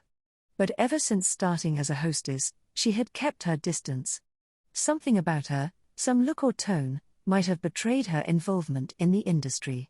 The next day at the office, Harumi got a call from Hideo. The morning paper had more to say about the fire. The staff and children had taken refuge in the gymnasium of the nearby elementary school. Living out of a gymnasium in late December. The very thought of it sent shivers down her spine. She quit work early and drove her BMW to the scene. Along the way, she stopped at a pharmacy and bought a box of disposable hand warmers and some bottles of cold medicine. The kids were probably getting sick. There was a supermarket in the same lot, where she bought armfuls of prepared meals. The staff must have been stressed out trying to keep all of those kids fed with no kitchen. She packed her shopping bags into the trunk and drove off. Everyone's song, Minna no Yuta, by Southern All-Stars was playing on the radio. The chorus was supposed to be uplifting, but it wasn't working. This had been a year of almost entirely good things, one after the other, only for this to happen at the very end. The trip out to the building took her about 2 hours. The white walls of her childhood home had been reduced to blackened rubble. The police and fire departments were still conducting their investigations, preventing her from getting any closer, but from a distance, she could smell the reek of quenched flames and soot. The gym was about half a mile away. The director, Yoshikazu Minazuki, was startled and effusively appreciative of her visit. "Thanks for coming all the way out to see us. I never would have expected to see you today. You've grown into a fine young woman." Mr. Minazuki kept looking at the business card Harumi had given him. A self-made woman, at that. Mr. Minazuki looked much skinnier than she remembered. The fire must have taken its toll. By now, he had to be somewhere in his 70s. Last time they met, his white hair had been fluffy, but it had thinned out. He gladly accepted the hand warmers, medicine, and food. She had guessed right about their being in need. "If there's anything else I can do, please let me know. I want to do everything I can to help." "Thank you. It's reassuring to hear that." His eyes were moist. "Please don't hesitate to ask. I want to take this opportunity to give back for all you've done for me." "Thank you," he repeated. On her way out, Harumi ran into someone from her past, Hiroshi Fujikawa. He had been at the home the same time as she had been, but he was 4 years older and left right after graduating middle school. He was the one who made her the carved wooden dog she carried everywhere as a good luck charm.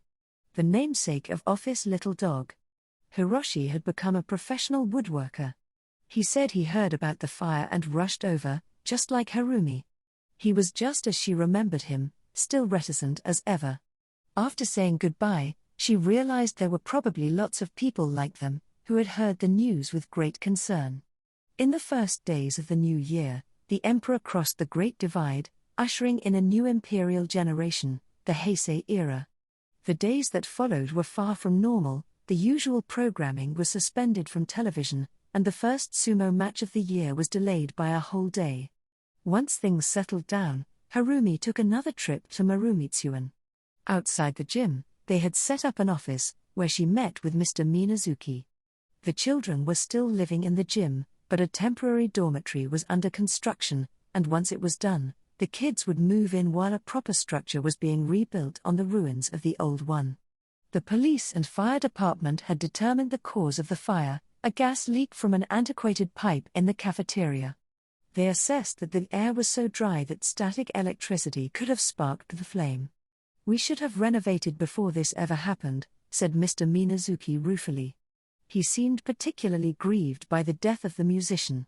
He had gone back in after one of the children, but the rescue was a beat too late for him to escape himself. "It's a shame that man had to die," she tried to console him, "but with everything that happened, it's fortunate that all the children came out safe." "I suppose you're right," Mr. Minazuki agreed, nodding. Since it happened during the night, most of the kids were asleep when the fire started. One misstep, and it could have been catastrophic. "That's why I was saying to the staff, I think our old director was watching over us. I think I remember her. It was a woman, right?" Harumi vaguely recalled the former director, a petite old woman with a tranquil smile. At some point, she disappeared, and Mr. Minazuki took over. "She was my older sister. She's the one who started Marumitsuan, you know."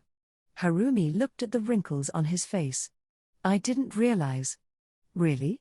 I guess you were pretty little when you came to live with us. This is the first I've heard of it. Why did she start a children's home?" "Long story short, she wanted to give back." "She did? I don't mean to brag, but factually speaking, our family used to have a lot of land and some decent assets. When our parents died, my sister and I inherited everything. I invested my portion in a company I started, but my sister used hers to create a space for kids who weren't so fortunate. She had been a teacher during the war, and it hurt her to see all those children lose their parents." "When did you lose your sister?" 19, no, I guess it would be 20 years ago now. She was born with a weak heart. Everyone was with her in the end. When she died, it was like she just fell asleep. Harumi nodded. I'm sorry. I had no idea. That doesn't surprise me. In her will, she asked us not to tell the children. We announced that she had gotten sick and was recuperating. I had my son take over my company, and I took over for my sister. For a while, we changed my title to interim director. What did you mean about your sister watching over you? Before she died, she turned to me and whispered something. Don't worry, she said. I'll pull some strings up there and make sure you're taken care of.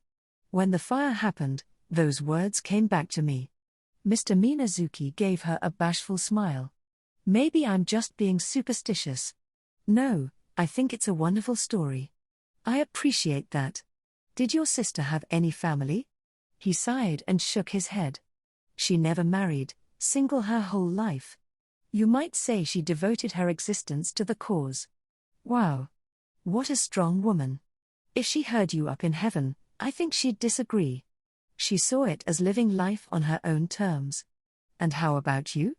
Do you have any plans to marry? You seeing anybody? Harumi faltered when he turned the conversation to her. No, I don't have anyone like that. She waved her hand at the idea, totally dismissing it. Is that so? If a woman focuses too much on work, she'll miss her chance at marriage. Running your own business is all well and good, but you ought to try to find a decent man. I'm afraid I might wind up like your sister. I'm living life on my own terms. Mr. Minazuki laughed. Sounds like you're the strong one. But prioritizing work wasn't the reason why she didn't marry anyone. You know, in fact, when she was very young, she was involved with a man, and they almost eloped. Really? Things were getting interesting. Harumi scooched forward in her chair. The man was 10 years older than her and worked at a small factory in town. They met when he fixed her bicycle for her, the story goes. They must have sneaked off together on his lunch breaks from the factory. Back then, the mere sight of a man and woman in public together was enough to set the rumor mill in motion. Were they trying to elope because your parents didn't approve? He nodded. There were two main reasons. First off, my sister was still in high school. That wasn't so terrible, since time would have solved that problem. The other reason was the big one. As I mentioned earlier, we came from a family of considerable means. Once you have money, the next thing you want is respect. My father wanted her to marry into a good family. He wasn't about to pawn her off on some nobody mechanic. Harumi's expression tensed. She drew in her chin. Back then, over 60 years ago, this sort of thing was probably not such a rare occurrence. So what happened when they ran away? Mr. Minazuki shrugged. It didn't go so well.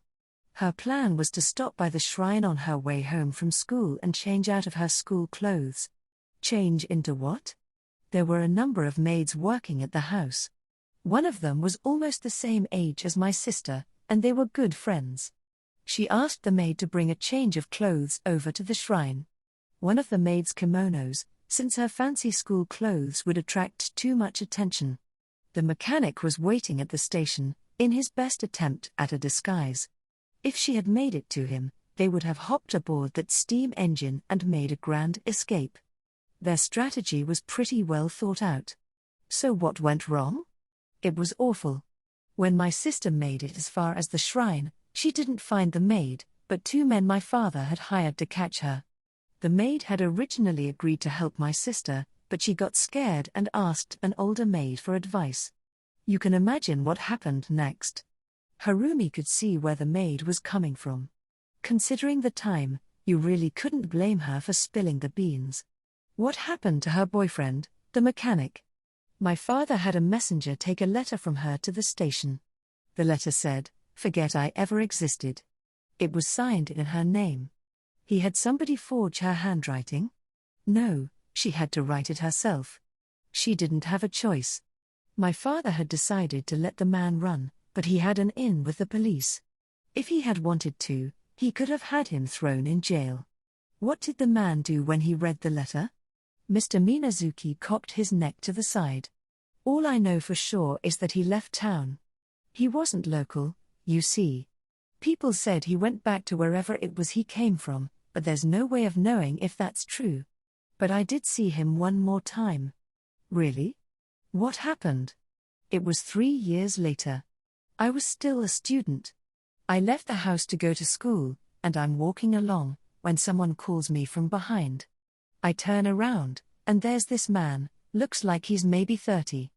I had never seen the mechanic, only heard about him, so I had no idea who this guy was.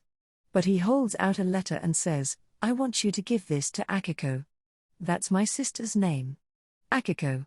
Did he know you were her younger brother? I don't think he could have known for sure. I guess he followed me from the house.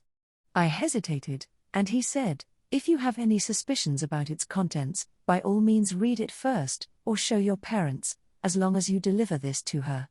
So I took it. To be honest, I wanted to see what it said. Did you read it? Of course. It wasn't even sealed. I read it on the walk to school. What did it say? Well, he looked at Harumi. He appeared to be deciding something. He slapped his knee. "Know what? I'll let you see for yourself. You still have it? Should be somewhere. Just a minute." Mr. Minazuki opened one of the boxes in the pile next to him and started rifling around. The box had director's office written on the side of it in black marker. My office was a fair distance from the kitchen, so there was hardly any damage from the fire. I had them bring all my files down here, and now that I have a little time on my hands, I'm going to try to get myself organized. A lot of this stuff was left to me. By my sister. Ah, found it. Here it is. Mr. Minazuki pulled a square tin from the box. He opened it in front of her so she could see inside.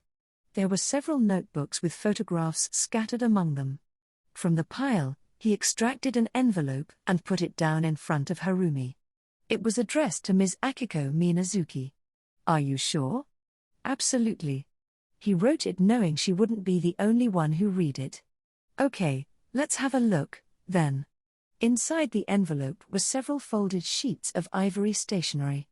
Harumi smoothed them flat on the desk. The handwriting was exact and fluid. The product of a fountain pen. Not the script she was expecting from a mechanic. "Salutations. Please allow me to begin with an apology for my intrusive method of delivery. I was afraid that if I sent the letter via the mail, it would be thrown away upon arrival without ever being read. Akiko, I wonder how you are. This is Yuji. The Yuji who used to work at Kusunoki Machinery. Perhaps you've forgotten me already, but I would be grateful if you would read this letter to the end. I'm writing to you for one reason alone, to extend an apology. I've tried to do this several times before, but I'm afraid I'm skittish by nature, and I couldn't get myself to do it until now. I'm so sorry for everything that happened. I know it's too late now, but I need you to know how deeply I regret the stupidity of my own actions. You were still in high school, and I led you astray. When I look back now, I can see I was wholly in the wrong. What was I thinking, encouraging a girl like you to leave her family behind? There's simply no excuse. You were right to call things off. I've often wondered if maybe your parents pressured you to do it, but if they did, I owe them my sincerest gratitude. You stopped me one step shy of a grave, unforgivable error. I've moved back to my hometown, where I'm working in the fields. Not a day passes when I don't think of you. Our days together were few, but they were the best times of my entire life. And not a day passes when I don't feel regret. When I think about how that episode must have scarred your young heart, it's hard for me to sleep at night. Akiko, I wish you a happy life. That's the only thing I can ask of you. I'm praying that you meet someone deserving of the person you are. Yuji Namiya Harumi looked up and met eyes with Mr. Minazuki. What do you think? He asked. He sounds like a good man. He nodded in agreement. I think so, too. I'm sure that when things fell apart, all kinds of thoughts went through his head. He probably despised my parents and felt disillusioned by my sister's betrayal. Looking back, after 3 years, he could see that things had gone the way they needed to go. But he knew that realization wasn't enough. If he never apologized, my sister's heart would never be able to heal. He couldn't be sure she hadn't taken all the blame upon herself for double-crossing him, the man she loved. So he finally wrote this letter. When I read it, I understood where he was coming from and gave it to my sister. We had no reason to tell our parents. Harumi returned the letter to its envelope. And your sister kept this with her? Seems that way. When I found this in her desk after she died, my heart skipped a beat. I realized she had been single all her life because her bond to him was never truly severed. She never loved another man. Instead, she devoted everything to Marumitsuan. But why do you think she built the building here? My family had no connection to this place. My sister never told me, but my theory is that it's close to his hometown. It's not like I know his exact address, but based on conversations I've had, I've narrowed it down to this area. Harumi nodded solemnly and sighed with admiration. She thought it was a shame they couldn't have wound up together, but she was envious of Akiko for being able to love one man so endlessly. She promised me she'd pull some strings up in the sky and make sure we were taken care of. I wonder if she's watching over him, too. Mind you, if he's still alive. His face was serious. Yeah, I wonder, Harumi said, being polite. There was one thing she was stuck on. The man's name. Yuji Namiya. How many Namiyas could there be? In her correspondence with Mr. Namiya, she had never learned his first name. But according to Shizuko, he was pretty far along in years by 1980. It wasn't out of the question that he was the same age as the man in Mr. Minazuki's story. Something the matter? He asked her. No, I'm fine. Thanks. Harumi waved her hand in front of her face. So anyway, I figured, hey, my sister put her heart and soul into this place to keep it going, the least we can do is rebuild it, he concluded. I think that's a noble mission. You have my full support. Harumi gave him back the letter. She saw the script on the envelope again. Ms. Akiko Minazuki. The hand was conspicuously different from what she had seen in the letters she received from the Namiya General Store. It must have been a bizarre coincidence. Harumi decided not to ruminate on it anymore. 8 seconds after Harumi woke up, she sneezed magnificently. Shivering, she yanked the terry cloth blanket up over her shoulders. The air conditioning was on full blast. The night before had been so hot that she had clicked it down a few degrees colder than usual, but she forgot to turn it back before going to sleep. Her most recent read was abandoned by her pillow. Her lamp was still on from the night before. Her clock said it was a few minutes before 7. Her alarm was set to ring then, but she almost never let it. Most days, she woke before it and switched it off. Today was no different. She reached to click it off and rolled out of bed in a smooth motion. Rays from the summer sun sliced through her curtains. It was going to be a hot one. She used the bathroom and went to the sink to wash up. She stood in front of the large mirror, surprised by her own reflection. She'd felt a certain lightness in her body that made her feel as if she were back in her 20s, but the face she saw in the mirror belonged to a woman at 51. Harumi looked quizzically at her reflection. She figured it had been the dream that made her body feel this way. She had a gauzy, evanescent recollection of having dreamed of being young again. And Mr. Minazuki, the director of Marumitsuan, was in the dream, too. Since she had an inkling of what had inspired the dream, it wasn't really that bizarre. What was unfortunate was that she couldn't remember it in detail. She looked at her face and nodded. The modest wrinkles and the slackness of her skin were a matter of course. Proof she'd seized the reins in life. Nothing to be ashamed of. She washed her face and did her makeup, then checked a few things on her tablet over breakfast. She had bought herself a sandwich and a vegetable juice the night before. She couldn't remember the last time she cooked. Evenings, she generally ate out. Once she was ready, she left for work, same time as always. Her car was a domestic hybrid, compact and manageable. She was sick of foreign luxury cars, which she found unnecessarily big. She drove herself to the office in Roppongi, arriving a little after 8:30. She parked her car in the garage of the 10-story building of her office and headed toward the elevator. Ms. Muto, Ms. Muto. A man's voice wailed. She turned and saw a chubby man in a grey polo waddling after her. His face was familiar, but she couldn't place him. "Ms. Muto, please, I beg of you, give us one more chance at the Sweets Pavilion." Sweets? Oh.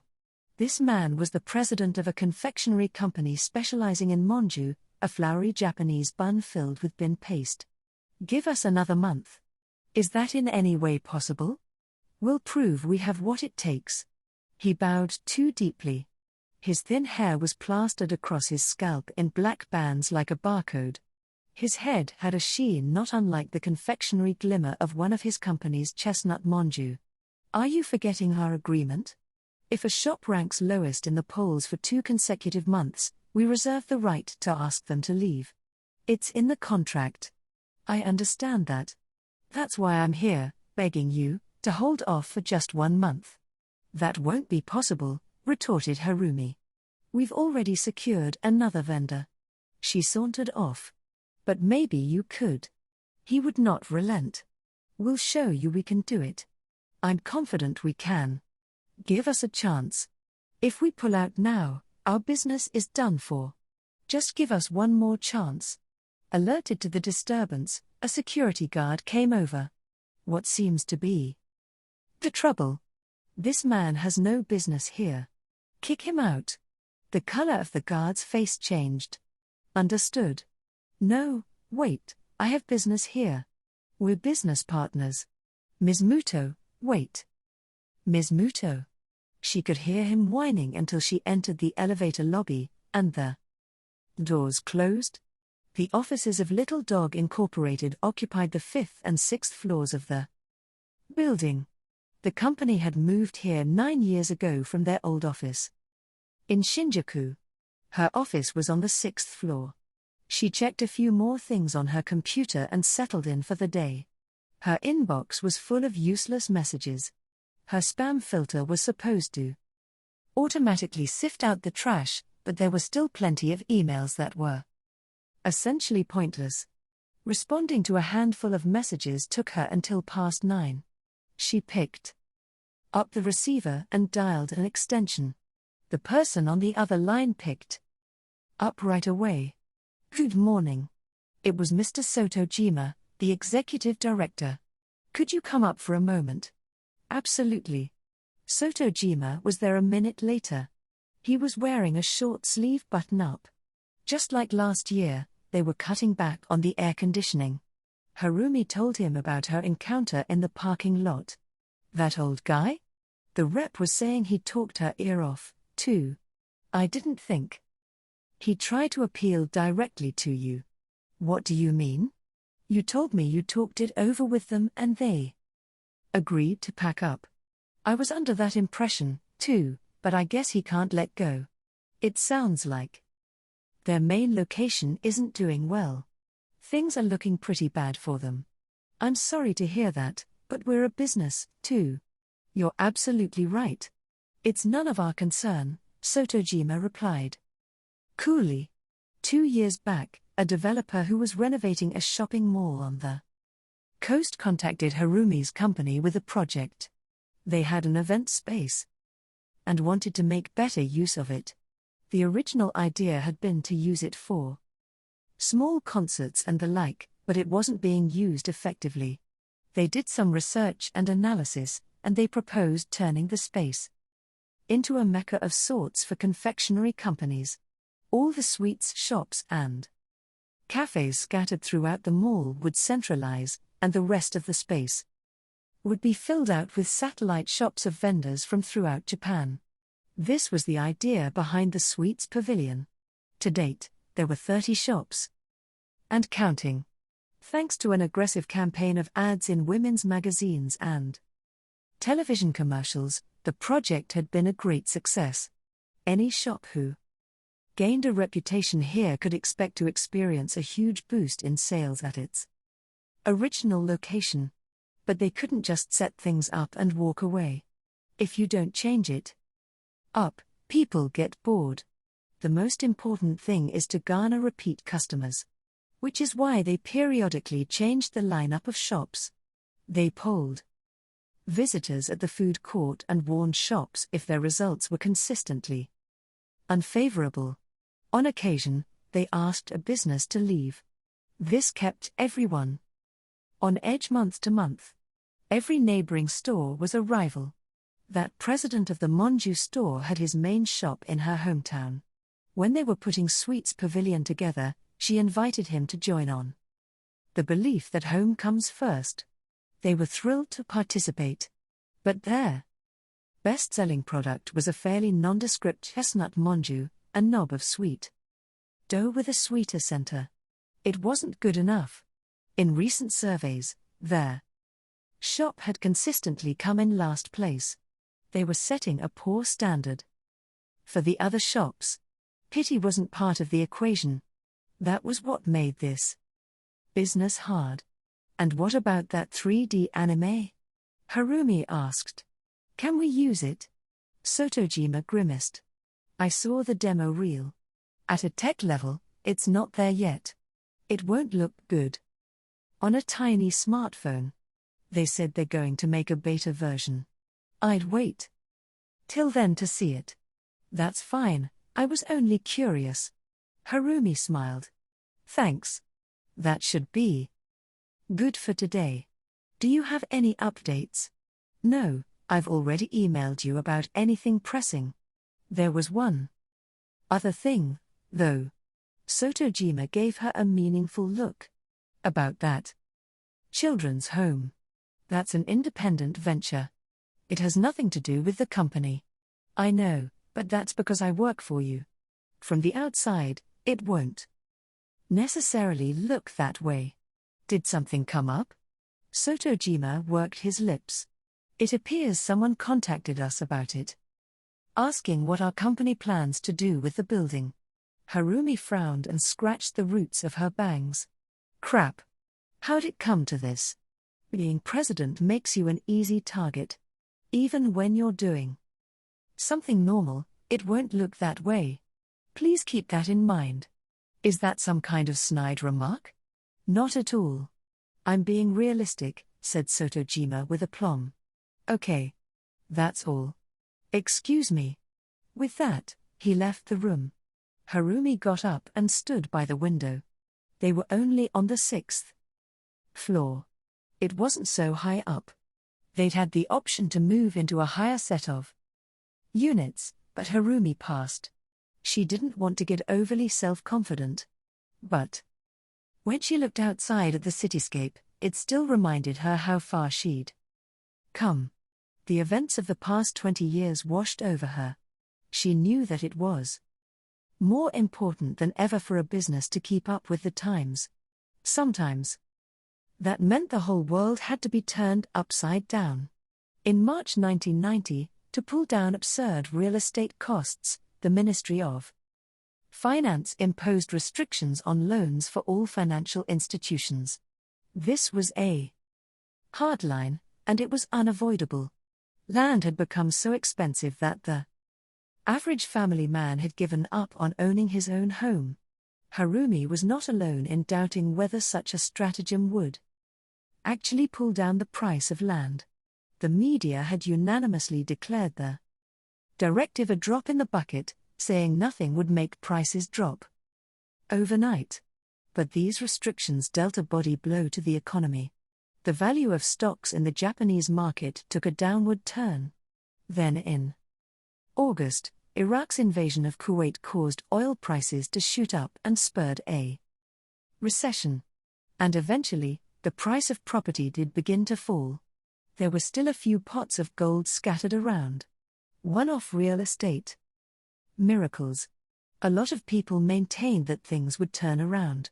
It wasn't until 1992 that everyone accepted that the carnival was over. Harumi had been briefed by her letter from Mr. Namiya and made it out in time.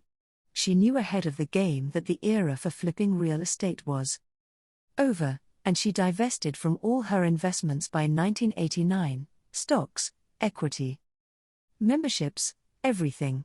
She had won at Old Maid. Over the course of the Japanese asset price bubble, she had turned a profit of several hundred million yen. By the time the world had wised up, Harumi was already putting out new feelers. The Namiya General Store had predicted the advent of an information network that would connect personal computers with portable telephones. A cellular phone in every pocket, and a computer in every home.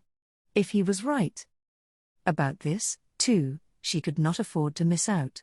Harumi expected that increasing computer connectivity would usher in an era the world had only dreamed of. She did her best to stay informed and up to date. In 1995, as the internet was beginning to become a fixture of their lives, Harumi hired a handful of tech majors to work for her. She set each of them up with a computer and tasked them with figuring out ways to utilize the internet. These innovators spent entire days in front of their computers. Office Little Dog made its first foray into web-related business designing home pages. For starters, they created a website for themselves to advertise their services. The newspaper picked them up for a feature story, and the response was superb, a steady stream of queries from companies and individuals alike who wanted to have their own home pages. This was years before the internet was universally and constantly accessible, but the recession gave people high hopes for new modes of advertising. Jobs kept rolling in. In the ensuing years, Office Little Dog was conspicuously successful. Web-based advertising, sales, game distribution, you name it. Everything they touched turned to gold. At the dawn of the new millennium, Harumi began to think about branching into other areas and founded a consulting department. What motivated her was a message from an acquaintance who ran a restaurant that was unable to turn a profit, barely scraping by. Harumi was already a federally certified small business management consultant. She assigned dedicated staff to the project and conducted a thorough analysis. Their conclusion was that advertising on its own would not suffice. The business would have to be overhauled and rebuilt on a stronger foundation. This meant a whole new menu and interior. When the restaurant implemented their suggestions and reopened for business, it experienced unprecedented success. 3 months following their reopening, it was hard to even book a table. Harumi was convinced there was good money in consulting, but she needed to take it all the way. It was easy to pick apart the root cause of poor performance. But to make the business viable, they would need to demonstrate an ability to take drastic measures and yield results. Harumi headhunted talent. At times her team played a proactive role in product development for clients, and at times they recommended heartless layoffs. Propped up by the twin pillars of their IT and consulting departments, the newly dubbed Little Dog Incorporated continued to grow. In retrospect, her success was preternatural. Harumi became renowned as an industry visionary. This was true to a degree, but without that letter from the Namiya General Store, things never would have gone so well. Which is why she wanted to give back, if she ever had the chance. And along those lines, she couldn't forget everything Marumitsuan had done for her. She heard rumors that their management had fallen into disarray that year. The rumors turned out to be true. In 2003, when Mr. Minazuki died, his eldest son kept the home running on the side, but when his transportation business fell into the red, there was little room for keeping Marumitsuan afloat. Harumi contacted them as soon as she heard the news. As it turned out, Mr. Minazuki's eldest son was the director in name only, his vice director, Mr. Korea, was the real one running the show. Harumi told him to let her know if there was anything she could do and even offered to invest if necessary. But he was not enthused. He even made a point of telling her that he preferred not to rely on others. Frustrated, Harumi tried asking the Minazuki family directly if they would let her take over managing the home, but she got the same dismissive Reaction: Korea is already taking care of it. Harumi did some research on Marumitsuan and discovered that in recent years the number of full-time staff had been halved. In turn, the number of temporary employees with dubious titles was concerningly high. To make matters worse, she found no evidence that any of these people had actually worked there. She put it all together. Following Mr. Minazuki's death, the children's home had become involved in fraudulent activity, most likely false claims for subsidies. She suspected Korea was the principal offender. No doubt he had refused her offer to help manage the building to keep the truth from coming out. It became increasingly difficult to look away. She had to do something about what was happening. Harumi began to see herself as the only one who could save Marumitsuan. 9. Harumi acquired this information almost by accident. Punching a search into her newly upgraded smartphone, she stumbled upon a result that said the Namiya General Store, one-night special. The Namiya General Store. These were words Harumi could never forget. When she clicked on the result, she was routed to a proper website. The site announced that with September 13 marking the start of the 33rd year after his death, they were hosting a memorial service for the old owner, with hopes that people who had written to him for advice would write again and tell them whether it had made a difference in their lives. They asked for people to leave their letters in the mail slot out front between midnight and sunrise. This was unbelievable. After so many years, she was not expecting to see that name today. And what was this about a one-night special? The site was apparently being managed by someone in his family, but beyond saying the event was being held to coincide with the old man's memorial service, it gave no other details. At first, she suspected it must be a prank. But why would anyone bother? What payoff could there be in fooling people? How many people would even read the post? What moved Harumi most profoundly was discovering that September 13th was the date of the old man's death. On September 13th, it would be precisely 32 years since her contact with the Namiya General Store had been suspended. This couldn't be a prank. She was certain the event was real. And if it was, she couldn't sit back on the sidelines. She, of all people, had to write one of these letters. It would of course be a letter of thanks. But there was something she would have to check first. Was the Namiya General Store really still around? Was it still there? Harumi went back to the Tamura's old house a few times a year, but she had never ventured as far as the shop. She had an errand to run at Marumitsuan that day anyway.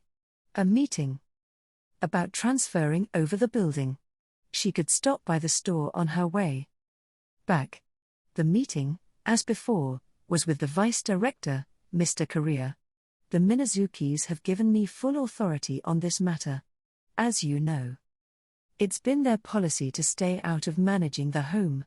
His thin eyebrows twitched as he spoke. In that case, you might apprise them of the fiscal standing of their property. It may well change their way of thinking. They're regularly informed, thank you very much. That was part of our agreement when I took over. I see. Would you mind sharing the same information with me? I'm afraid that won't be possible. It's none of your concern. Mr. Korea, I need you to listen to me. As it stands, this building is going to go under. That's not for you to worry about. We'll get by one way or another. Safe trip home. Korea bowed his head of slicked back hair. Harumi decided that was enough for today, but she had no intention of giving up. She would just have to figure out a way to persuade the Minazukis.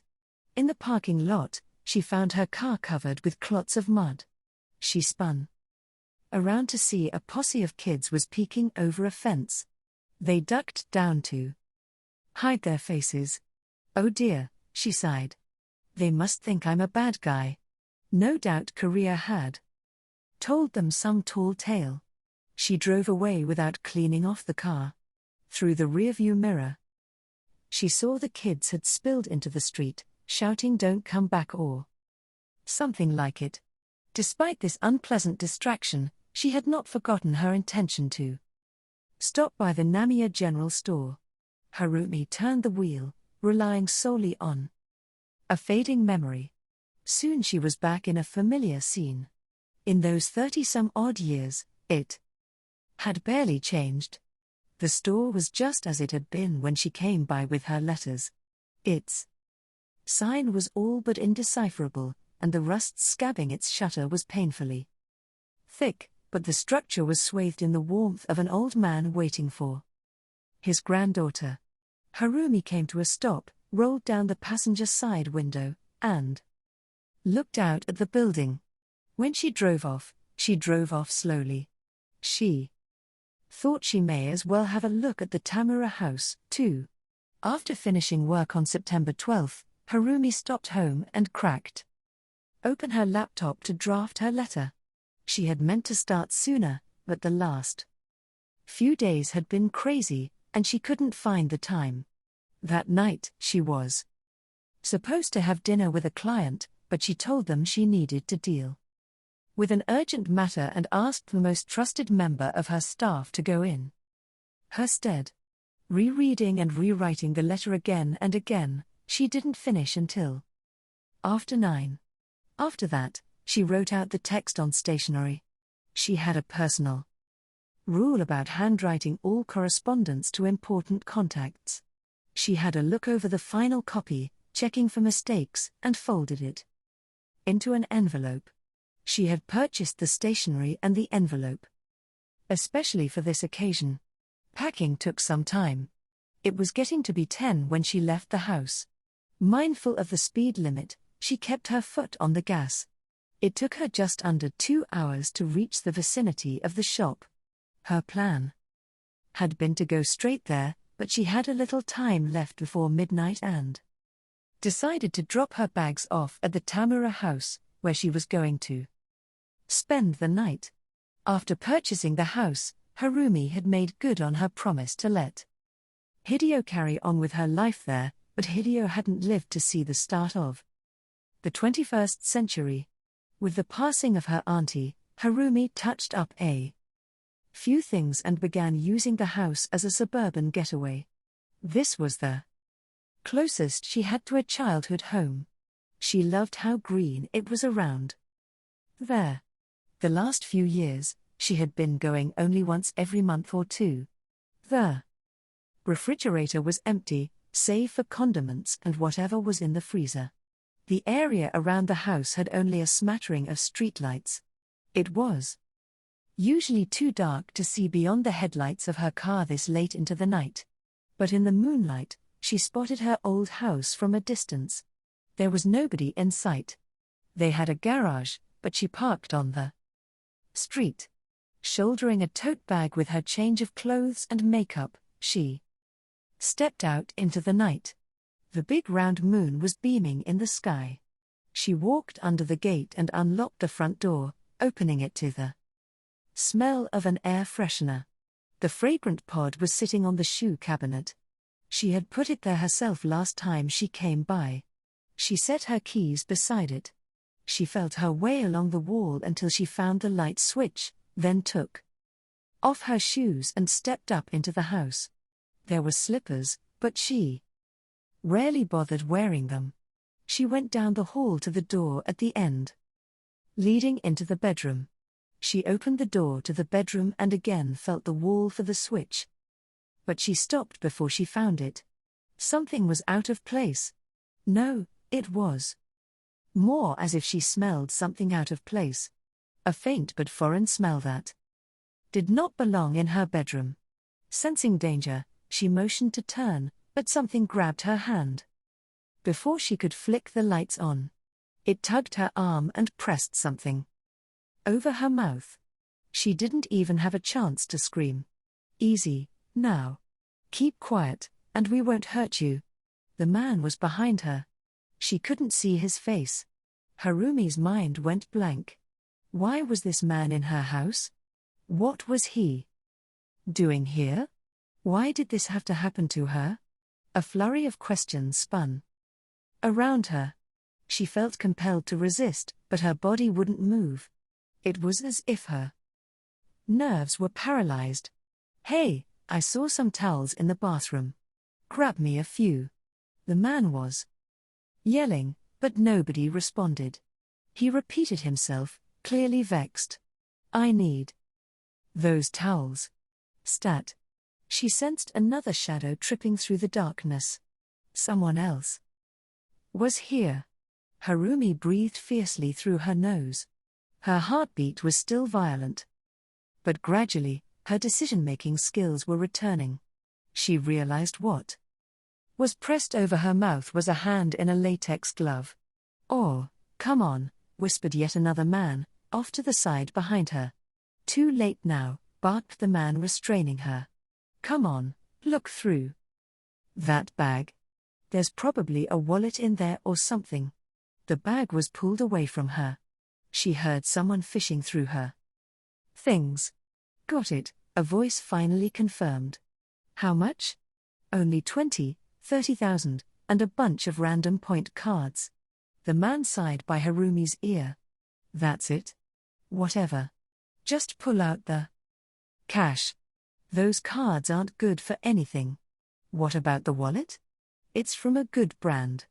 It's no good if it's broken in. The bag's pretty new, it'll come with us. Footsteps approached them. Are these okay? The voice was young, like the others. All right. Use one as a blindfold. Tie it tight behind her head so that it won't come loose. She felt him hesitate for an instant, but a second later, true to his word, a towel was pulled tight over her eyes. It smelled a little bit like laundry detergent. The one she always used. The towel was tied tight at her neck. This was not a knot you could wiggle out of. Next, they made her sit down at the dining room table and tied both of her wrists behind her to the backrest and bound her ankles to the legs of the chair. All the while, the gloved hand remained pressed into her face. We'd like to have a little talk with you, said the leader, the one with his hand over her mouth. I'm going to take my hand away, but you'd better not make a racket. Trust me, you don't want to see our weapons. If you start yelling, we'll kill you. But we don't want it to come to that. Talk nice in a quiet voice, and you won't be harmed. Nod if you promise you'll behave. Having no reason to disobey, Harumi nodded. The hand let go of her face. So, as you have probably already guessed, we're burglars. We thought the house was empty. We weren't planning on you showing up, and we weren't planning on tying you up like this, either. No hard feelings. Speechless, Harumi sighed. This late in the game, saying no hard feelings was an empty pleasantry. Meaningless. And yet, she found it in her heart to see where they were coming from.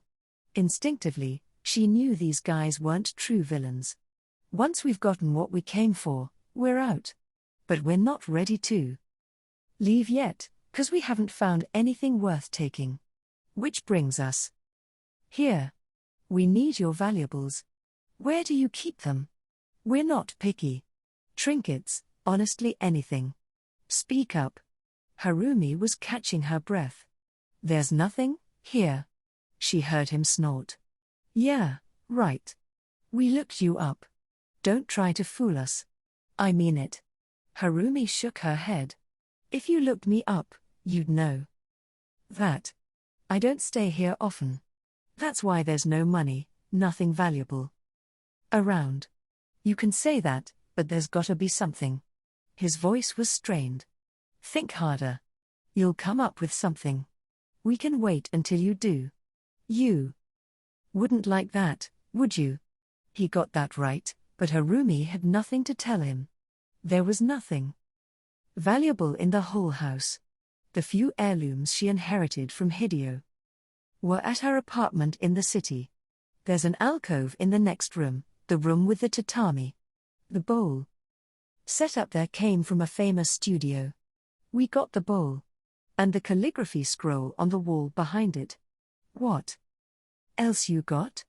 Hideo had told her the bowl was real, but the scroll was screen printed, a fake. Harumi figured she had better not tell them. Did you see the bedroom upstairs? The smaller one. We poked around, didn't see anything good.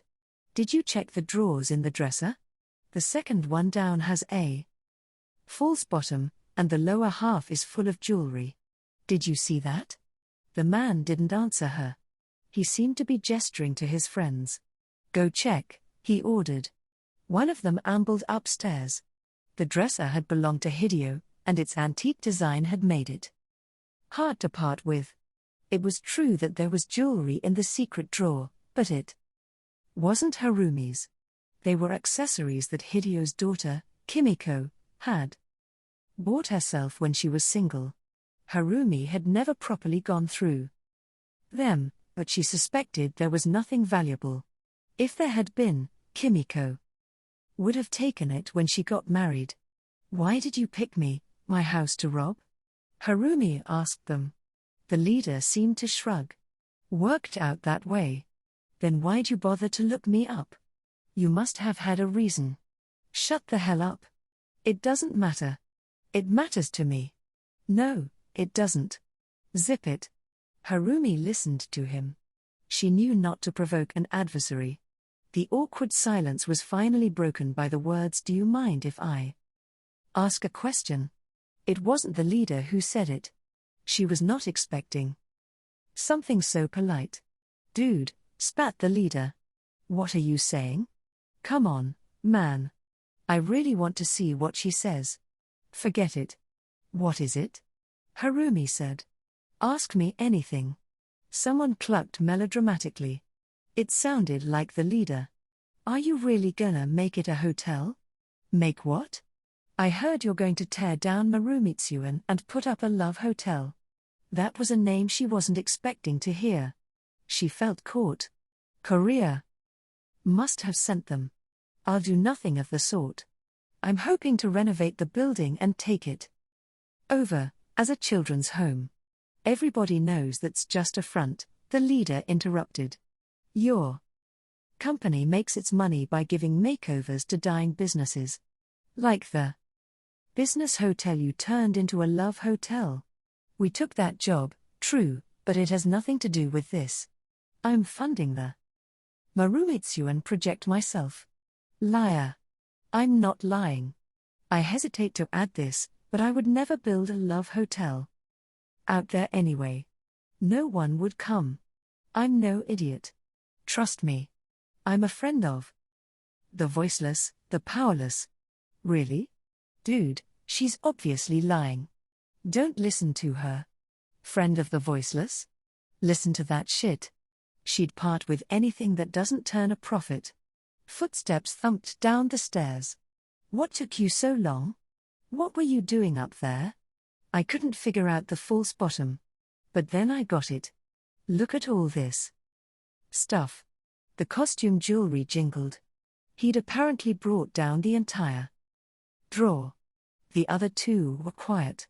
They were probably calculating how much the hoard of trifles could possibly be worth.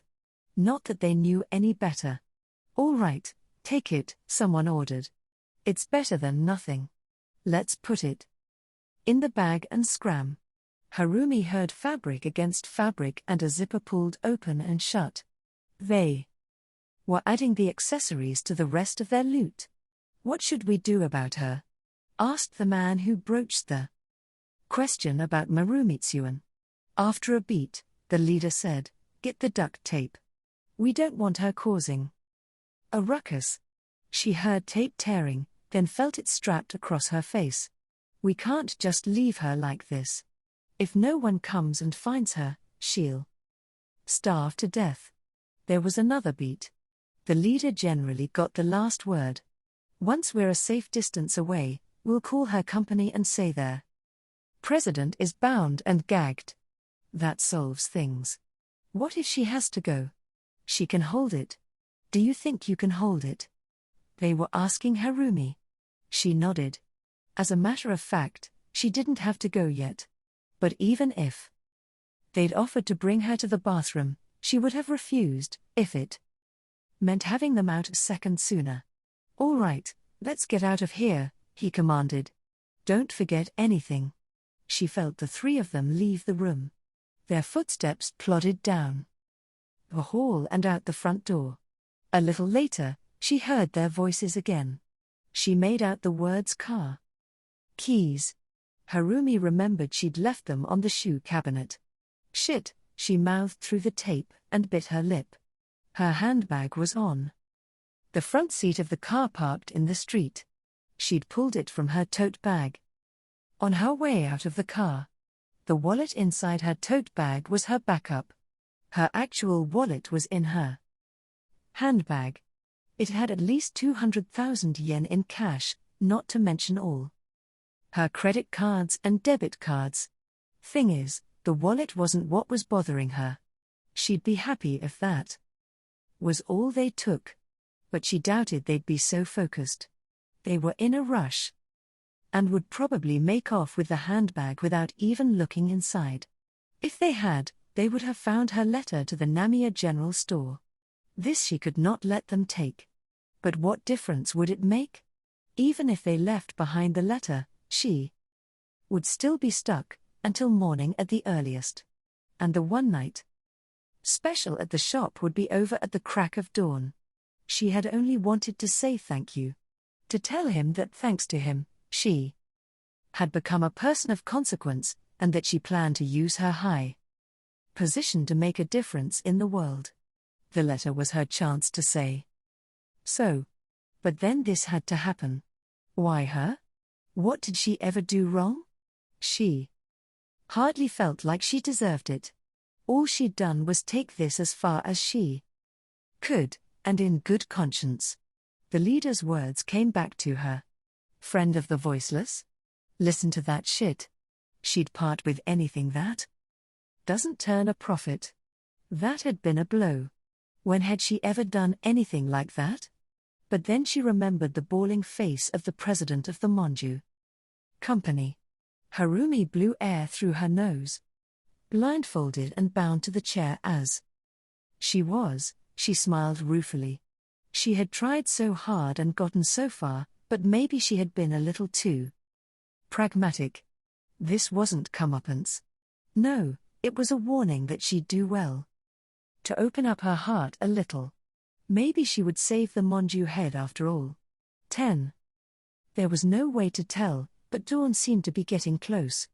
Atsuya looked down at a blank sheet of stationery. You think it's really possible? What? Think what's possible? Asked Shota. You know, he huffed, that this house could be connected to the past. And these letters could somehow make it here. And if we put a letter in the milk crate, it winds up traveling across time. Did this only now occur to you? Shota looked puzzled. Yeah, it's really happening. How else would we have gone back and forth with all these people? It's definitely weird, though, concurred Kohei. It's gotta have something to do with the one-night special being tonight. Be right back. Atsuya got up with the paper in his hand. Where are you going? Shota called out. To check. I'm gonna try it out. Atsuya went out through the back door and closed it tight behind him. He proceeded down the alley and around to the front of the shop, whereupon he folded up the paper and slipped it through the mail slot. He came around back again and went through the house out into the storefront and looked into the cardboard box set up against the shutter. The piece of folded stationery wasn't there. Just as I thought, said Shota triumphantly. If you put something in the mail slot now, it lands in the shop 32 years back. That's what's behind the one-night special. All this time, we've been on the other side of it. And once it's morning here, 32 years back, asked Atsuya. The old man dies. The guy who used to own the store. That's gotta be it. Atsuya let out a long, belabored breath. It was truly bizarre, but there was no other explanation. What happened to that kid? Wondered Kohei. Atsuya and Shota both looked at him. He flinched. You know, dubious doggy. I wonder if our letter helped her. Who knows? Said Atsuya. She probably didn't believe us. It must have sounded shady, any way you slice it. Shota scratched his head. When the three guys read the third letter from her, they had to act fast. Some dodgy guy was tricking her, trying to use her. And then they found out. She had lived at Marumitsuan. They had to do something to save her. No, not just save her, they had to do something that would make her successful. The three of them decided they would tip her off on the future. The Japanese price asset bubble was just around the corner, at the end of the 80s. They could advise her on how to capitalize on what was coming.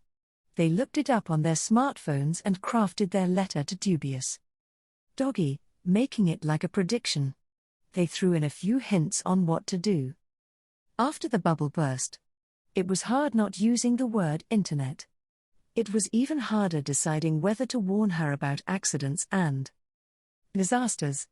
There were some big ones coming, the Kobe earthquake in 1995 and the Tohoku earthquake in 2011. But ultimately, they decided not mention them. Just like how they decided not to tell floundering musician about the fire. They knew better than to mess with matters of life and death. It's so weird that there's all these connections to Marumitsuan, Shota commented. What's that all about? Could it be just a coincidence? Atsuya had been wondering about that, too. That would be a hell of a coincidence. After all, Marumitsuan was why the three of them were here tonight.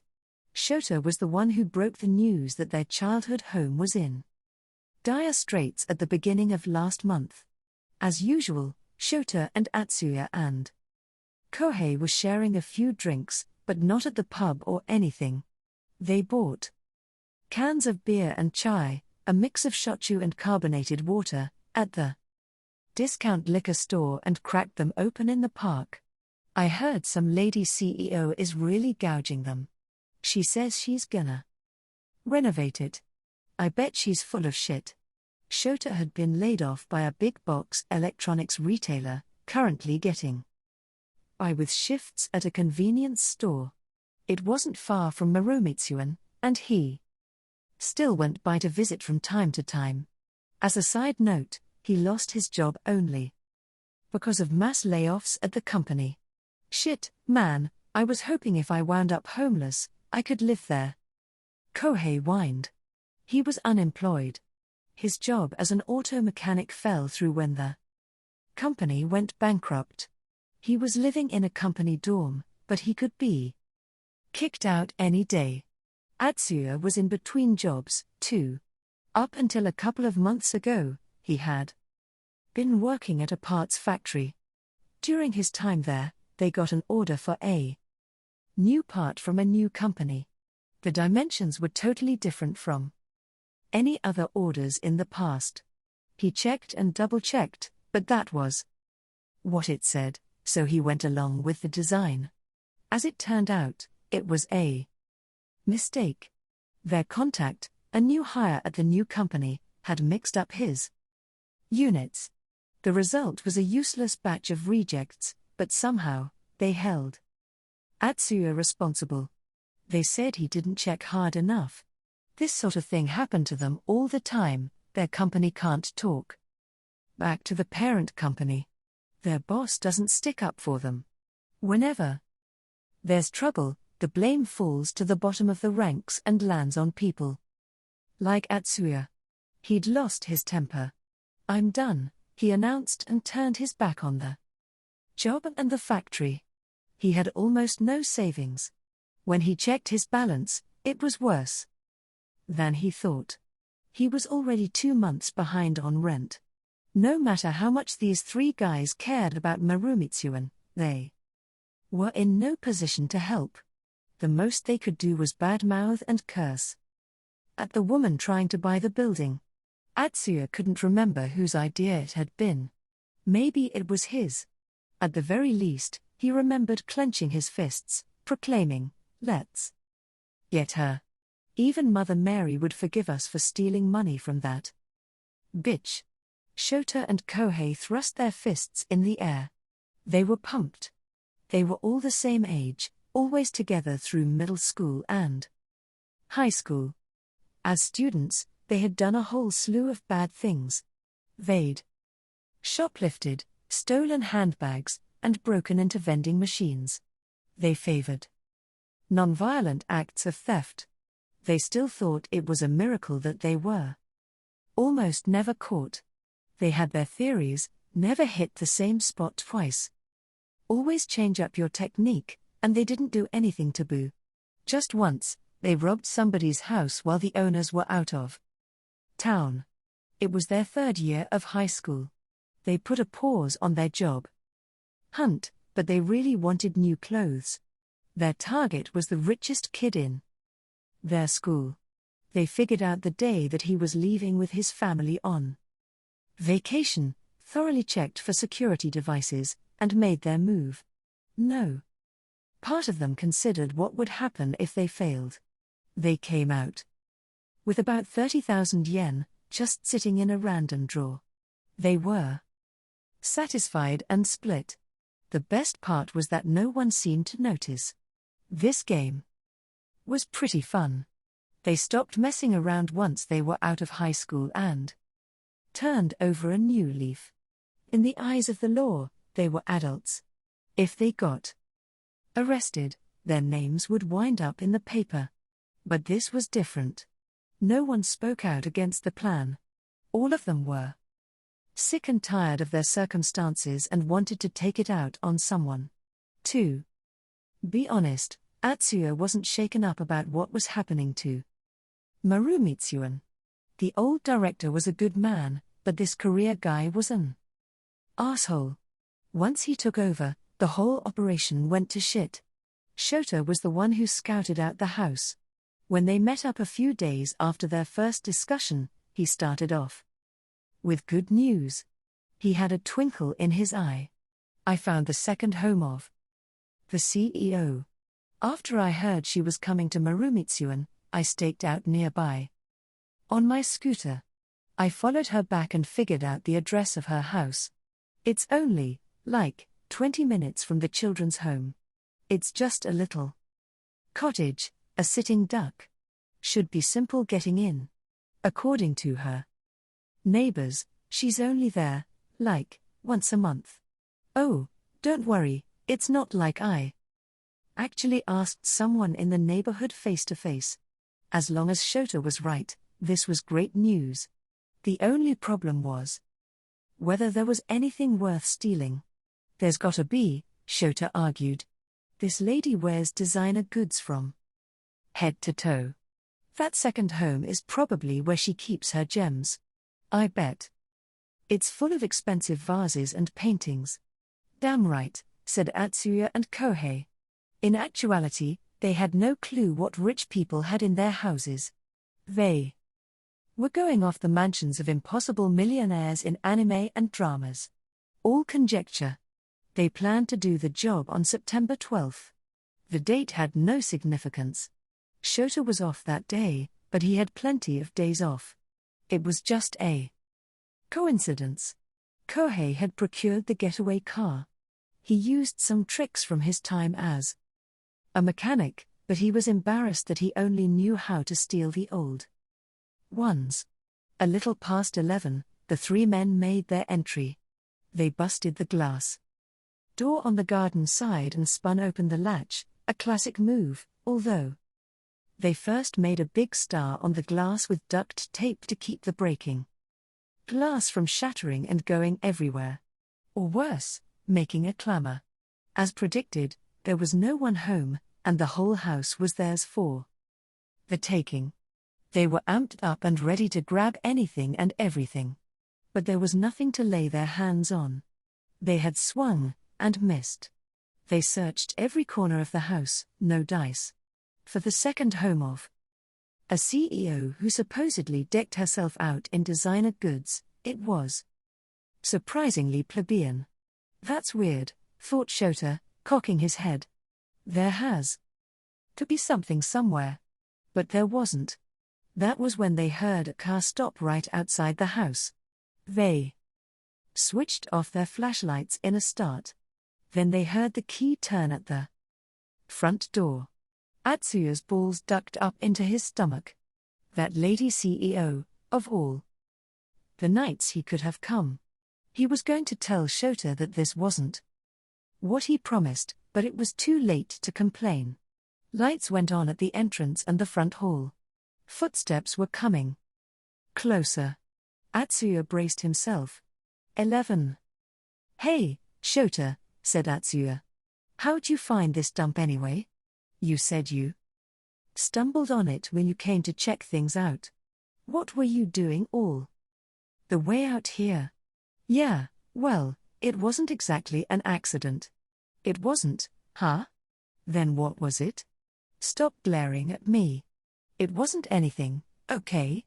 Remember how I said I followed her home on my scooter? On the way, she came and stopped out front of the store. Stopped? For what? How should I know? For some reason, she was staring up at the sign. She got me wondering, so after I followed her home, I swung back here to see for myself. I figured it would come in handy if we had to hide, so I made a mental note of where it was. But your perfect hideout turned out to be a frigging time machine. Shota shrugged. That pretty much sums it up. Atsuya crossed his arms and groaned. He turned his eyes on the bag against the wall. What's up with that lady CEO? What's her name again? Something Muto. Haruko? Haruko Muto. Shota couldn't remember either. Atsuya reached for the bag, undid the zipper, and pulled out a handbag. If he hadn't noticed the car key left on the shoe cabinet by the front door, they would have missed it. When he opened up the passenger side door and saw the handbag sitting on the seat, he'd stuffed it in the duffel, without another thought. He opened it. Just under the clasp was a slender navy wallet. At least 200,000 yen in cash. That alone redeemed the burglary. He couldn't care less about the credit and debit cards. He found her driver's license, which said Harumi Muto. Based on her picture, she was pretty hot. Shota had said she was over 50, but she certainly didn't look it. Now Shota was staring at Atsuya. His eyes were a little bloodshot. Probably from lack of sleep. What's wrong? Asked Atsuya. This was in the handbag. Shota was holding out an envelope. What's that? What's wrong? He showed Atsuya the face of the envelope. When Atsuya saw what it said, he looked like his heart was about to jump from his mouth. To the Namiya General Store, it said. To the Namiya General Store. When I heard about your one-night special on the internet, I asked myself if this was really happening. But I'm writing you this letter because I'm going to believe that it's true. I wonder if you remember me. I wrote you a letter in the summer of 80 as dubious doggy. At the time, I was barely out of high school, a real neophyte. In my letter to you, I declared I was going to make a living as a hostess but didn't know how to tell my friends and family. You put me in my place. You slapped me silly. But I was young and disagreed with your advice. I described my upbringing and my circumstances, and I insisted that to give back, this was the only way. It must have been exhausting to put up with such a stubborn little girl. You could have easily brushed me off and told me to do as I pleased. But instead you gave me valuable advice and steered me in the right direction. And not in some general direction, but on a very specific trajectory. You told me what to learn and when to know it by. The games to play, and which cards I should toss or hold. This was no usual advice. It was a prophecy. I did what you instructed me to do. To be honest, I had my doubts at first, but once I saw the world begin to change in accordance to your predictions, I let go of my misgivings. I can't help wondering where it came from. How did you predict the Japanese asset price bubble and its demise? How did you foresee the coming of the internet? But maybe there's no sense in asking all that now. An answer wouldn't change the way things played out. I guess my message for you is pretty simple. Thank you, Mr. Namiya. I thank you from the bottom of my heart. If I had never received your advice, I would never have made it to where I am today. In a worst-case scenario, I could even have wound up in the gutter. I will remain indebted to you for as long as I live. I'm frustrated at having no way to return your kindness, but I hope you can accept this modest letter as a substitute. I am going to pay it forward as best I can and help others however I am able. According to the website, this coincides with your 33rd memorial service. It's been 32 years since I wrote you for advice. It makes me emotional to consider that I may have been your last. I believe it was fate. May you rest in peace, Mr. Namiya. Doubtless Doggy. Atsuya held his head in his hands. He felt as if his brains were curdling. He wanted to tell the others how he felt. No words would come out of his mouth. The other two hugged their knees, equally perplexed. Shota was staring off into space. How could this be? It was only a little while ago that they had steered the aspiring hostess on a different route, tipping her off on the future. By all accounts, she was successful. But 32 years after the fact, Atsuya and his friends busted into her house. Something's up, muttered Atsuya. Shota looked up. Up with what? I mean, look. Something must be linking Marumitsuan to the Namiya General Store. An invisible thread, or something. It's like someone in the sky is tugging on the strings. Shota looked at the ceiling. Maybe, yeah. Kohei was looking at the back door. The door was ajar. Morning light was filtering in. The night was over. Looks like this letter's never gonna make it to the Namiya General Store. That's all right. I mean, this one's for us. Right, Atsuya? Said Shota. We're the ones she's thanking. She tells us she's grateful to us. Us of all people. This crew of scumbags. Atsuya looked into his eyes, rimmed red with tears. I believe her. You know? When I asked, you gonna turn the building into a love hotel? She said no way. She wasn't lying. Dubious Doggy would never lie to us. Atsuya felt the same. He nodded. So what are we do now? Asked Kohei. We're going back. Atsuya stood up. Back to her house. To put back what we stole. We gotta untie her, Shota continued. And take off the blindfold, and the duct tape. Yeah. Then what? Run? Kohei asked. Atsuya shook his head. We won't run. We'll wait for the police. Shota and Kohei showed no signs of protest. Kohei muttered we're going to jail and drooped his shoulders. Maybe they'll give us parole for turning ourselves in, said Shota, before turning to Atsuya. But that's only the beginning of it. You think it's hard to find work now? Just wait. What'll we do? Atsuya shook his head again. I dunno. But I do know one thing. I'm done messing with other people's stuff.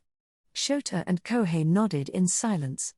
They got their things together and went out the back door. The sun was bright. They could hear sparrows chirping. The milk crate caught Atsuya's eye. How many times had they opened and shut that thing that night? It made him sad to think he'd never handle it again. He popped the lid open one more time. Inside, he found a letter. Shota and Kohei were halfway down the alley. "Hey! Look what I found," he yelled, waving the letter. The front of the letter said to John/Jane Doe in fountain pen. The handwriting was beautiful. He opened the envelope and pulled out the pages inside. "What follows is an answer to whoever sent me the blank letter. If this does not concern you, please put it back where you found it." Atsuya gulped.